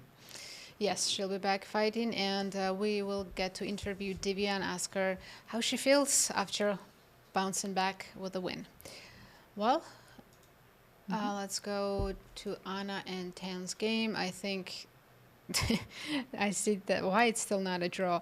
Tan found a new idea. This is so funny because there's so many checks, but she's finding ways to maybe win a pawn. The thing is, take the pawn. It's still a draw. What are you going to do? You don't have a passed pawn. G4 is dominating these two pawns. Yes, but all Anna needs to do is to keep her queen, let's say queen on on the third rank, but like I was looking for a square. Let's say queen a3. Where are you going? I don't think I'm even hiding from checks very well. Then, yes. Like, okay, here maybe, but you just, okay, I could be 8. See, it's hour 5 and I'm blundering queens in one move. But what if you would, like queen a8, no? Wasn't it an easy draw, I think? I mean, anything is an easy draw. Take the pawn, so what? No, no, I mean like queen a3, king g8, queen a8. Well, I was going to take the pawn. Take the pawn, give another check, and maybe... Yeah, I don't see anything. It's very straightforward. Anna has chosen queen b4, but I don't think you can make a mistake here. So maybe let's get back to the game between Humpy and Carissa, because Humpy is in a severe time trouble. I would say even with the 30 seconds increment, you are feeling this tension because you need to make a move being down to only 1 minute sometimes. And you know what? This is an absolutely critical moment. Let's pull up Carissa's game because Carissa has the only move now. Otherwise, she's the one losing. Oh. Things have turned around here. King is on f3 and white is threatening to trade queens and go into a winning endgame, or even with the king of f3, it's just fine. Unless Carissa finds rook b4, she's losing. Because h3 pawn is also lost. I can play queen g4 and then win this pawn. What a dramatic turn of the events, by the way. She can't allow this. Maybe she didn't anticipate king f3. 100% easy to miss, and also that suddenly you might lose. This never occurred to her. I mean, I'm sure she will find rook b4 now. She will realize it, but she's down to 3 minutes. She could make a mistake here. Yes, what, for example, if she's, let's say, decides to give a check, e4, where the king is going? G4? G4 or f4 maybe, yes? No, I want to take the pawn on h3. Oh. And then queen d4 is coming also. And then you're hiding on g2 at some yes. Oh, let's watch Carissa in this critical moment. Down to 2 minutes and 55 seconds. Rook b4 only move. By the way, Nazi, you know, in this position after e4, king g4, because I wanted to try rook b6, just to show you, but you see how the position has changed because you have queen d4 check now, because with the pawn on e5, this idea, yes, was not available, but now after queen d4, white has the winning rook endgame. Right, Carissa found the only move rook b4. That was a scary moment for Carissa and her fans. But then rook b4, white still has to keep an eye on the g4 square because queen g4 is made then. Yeah, we can't just move the queen away. I think taking is an option. I would play queen f5, you know, just to stop the checks. So let's see. Nazi, if I take on h3, what do you do? I just didn't want to go back to e2 because I was so happy to get the king out. Okay, so maybe it's a draw. This would be a draw. This would be a draw. Wow, rook b4, but it's all coming to an end, and 1 minute for Humpy. She might feel like she can over push. Let's see what she decides to do. Queen is on f5. Yeah, she played this move that avoids most checks. And again, Carissa has this only move she has to find. And it's queen c6 check. Without this move, Carissa is losing. She's down to 2 minutes and 45 seconds. Yes, she found it. And now I expect this will be a perpetual after king e2. She can go back to c4 and just repeat. I think Carissa realized that she's no longer better and will take the draw. But while they're still playing, I have a very special guest in the studio. Today's winner, Divya Deshmukh. Welcome back. Thank you. So first tell me, how does it feel to bounce back so quickly after a devastating loss yesterday? It feels quite nice. Lately, I haven't been able to bounce back after defeats, so I try to change my strategy. and yeah, it worked. It worked very well. Coming into today's game, what was your strategy? Did you want to play for a win? Well, I'm always ambitious, but I can't play for a win if there's no win on the board. So I have to wait for my chances, and if I get them, I will take them. And okay, you had a very interesting opening. Are you familiar with this, and did you expect this line at all? No, I was surprised in the opening by her, and I did not expect this line, but I think she also did not expect knight c6 from me, because she started thinking after that. And this is something I played in my childhood, and I knew it, so that's why I played it. And yeah. Our commentator Almira is very familiar with this line, and she was giving us a lesson about this, that why it's supposed to play d3. And yeah, and then there is knight g4 and everything. Yes, this fun line. So you are familiar with this. Yes, yes. So h3, surprising move? Yes, this was surprising to me, but okay, it makes sense. She wants to prevent knight g4.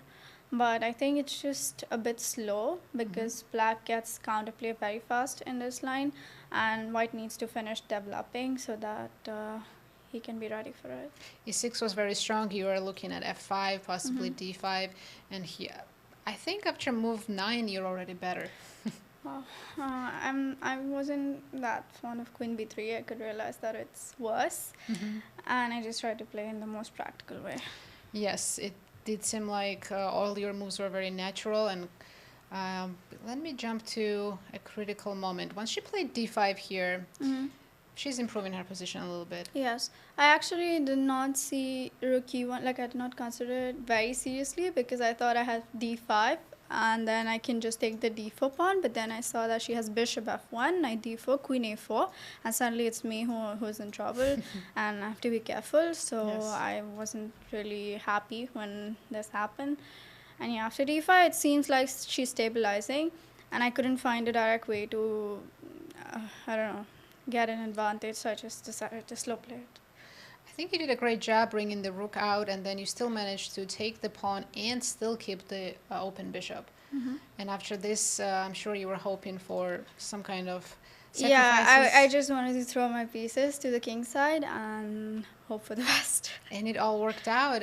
And one more moment. So around here, you know, it's completely winning. Yeah. Did you think she would get as far as she got with her pawns? No way. I missed how quickly the pawns came, and I also missed a4, because if I had seen it, I would have prevented it. But then it got very complicated very fast. It did. I mean, you were always winning, but from practical standpoint, if we jump forward, her pawns look very scary. They do look very scary. I had to calculate a lot. Yeah, and you found the best plan to bring the king over here to stop the pawns and then activate your rook. And this was your final position, which is such a... It looks like a study. Yeah, it was a crazy game overall. Well, congratulations, you defeated a former world champion. Who are you facing tomorrow? I have no idea. So you're taking one day at a time? Yeah. All right, well, enjoy your rest, Okay, and good luck tomorrow. Thank you. And we have a handshake with Carissa. It was a draw between Humpy and Carissa. Humpy managed to save the game.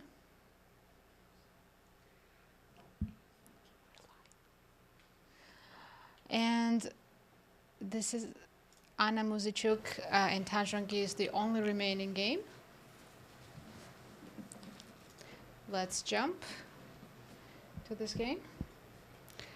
Is it finally coming to an end?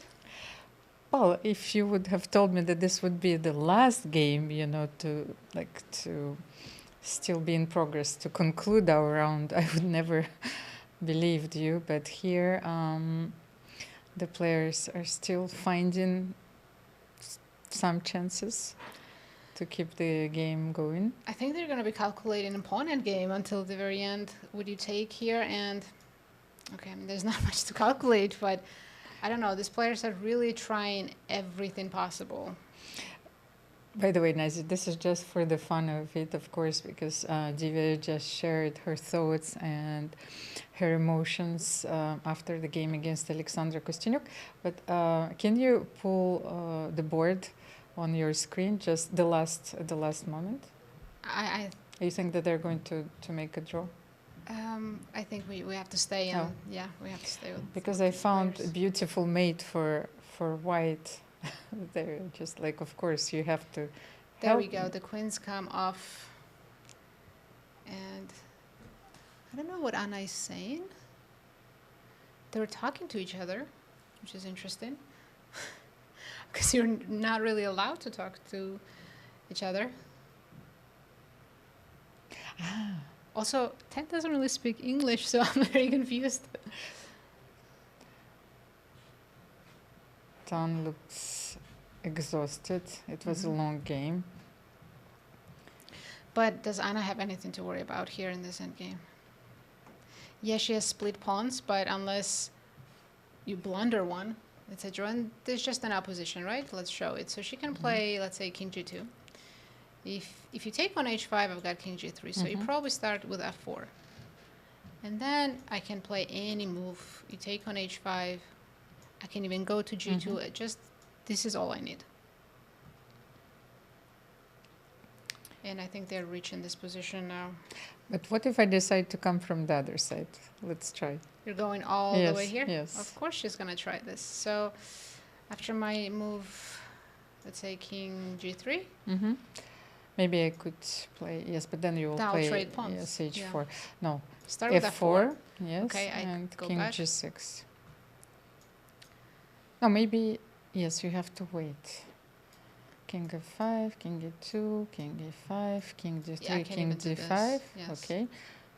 And I can always come back. And then you can't go this way because your pawns are weaker. So you're keeping the position.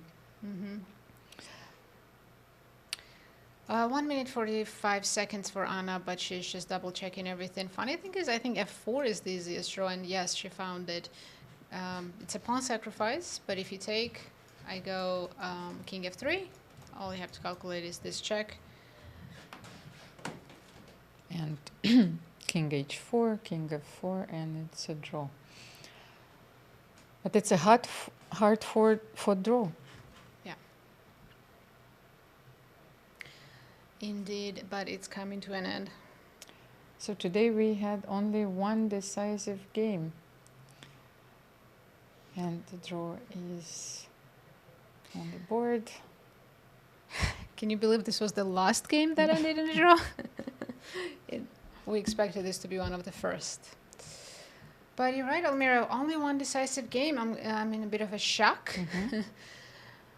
But what can you say when players are playing such good chess? I mean, Humpy Koneru was on her back foot all day today, but she managed to find all the best moves and defend the endgame against Carissa. Yes, you're absolutely right, but we are getting spoiled, you know, we've seen fireworks on board. You know, some days are going to be more quiet, even though those were not dull draws. We had interesting fights for sure.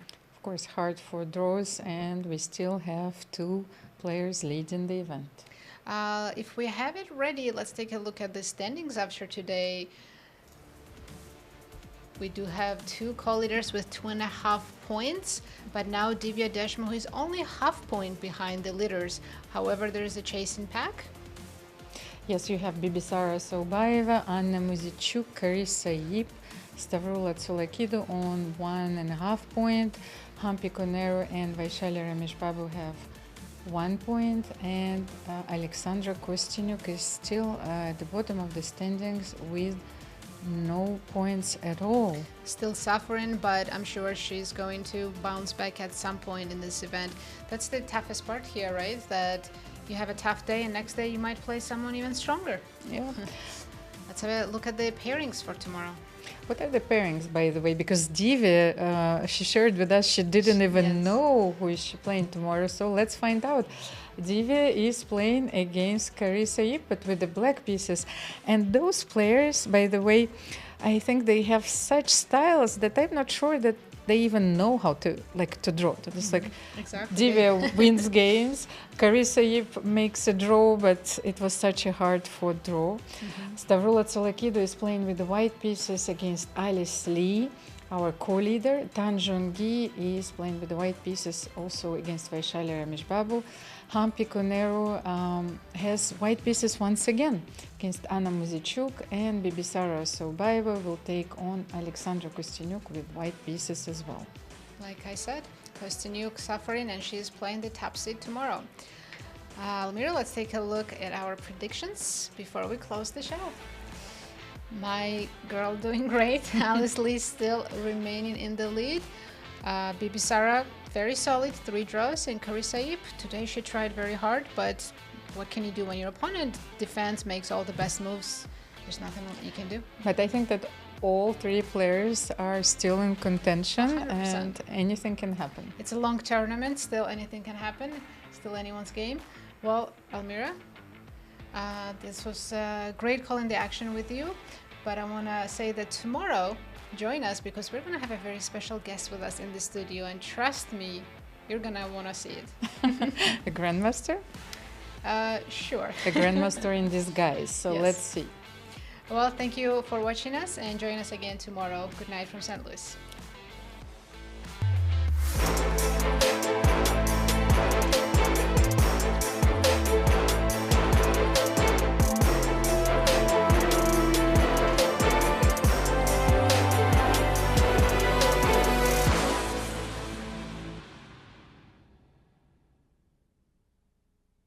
This has been a presentation of the St. Louis Chess Club. Any reproduction or distribution of this content without the express written consent of the St. Louis Chess Club is prohibited.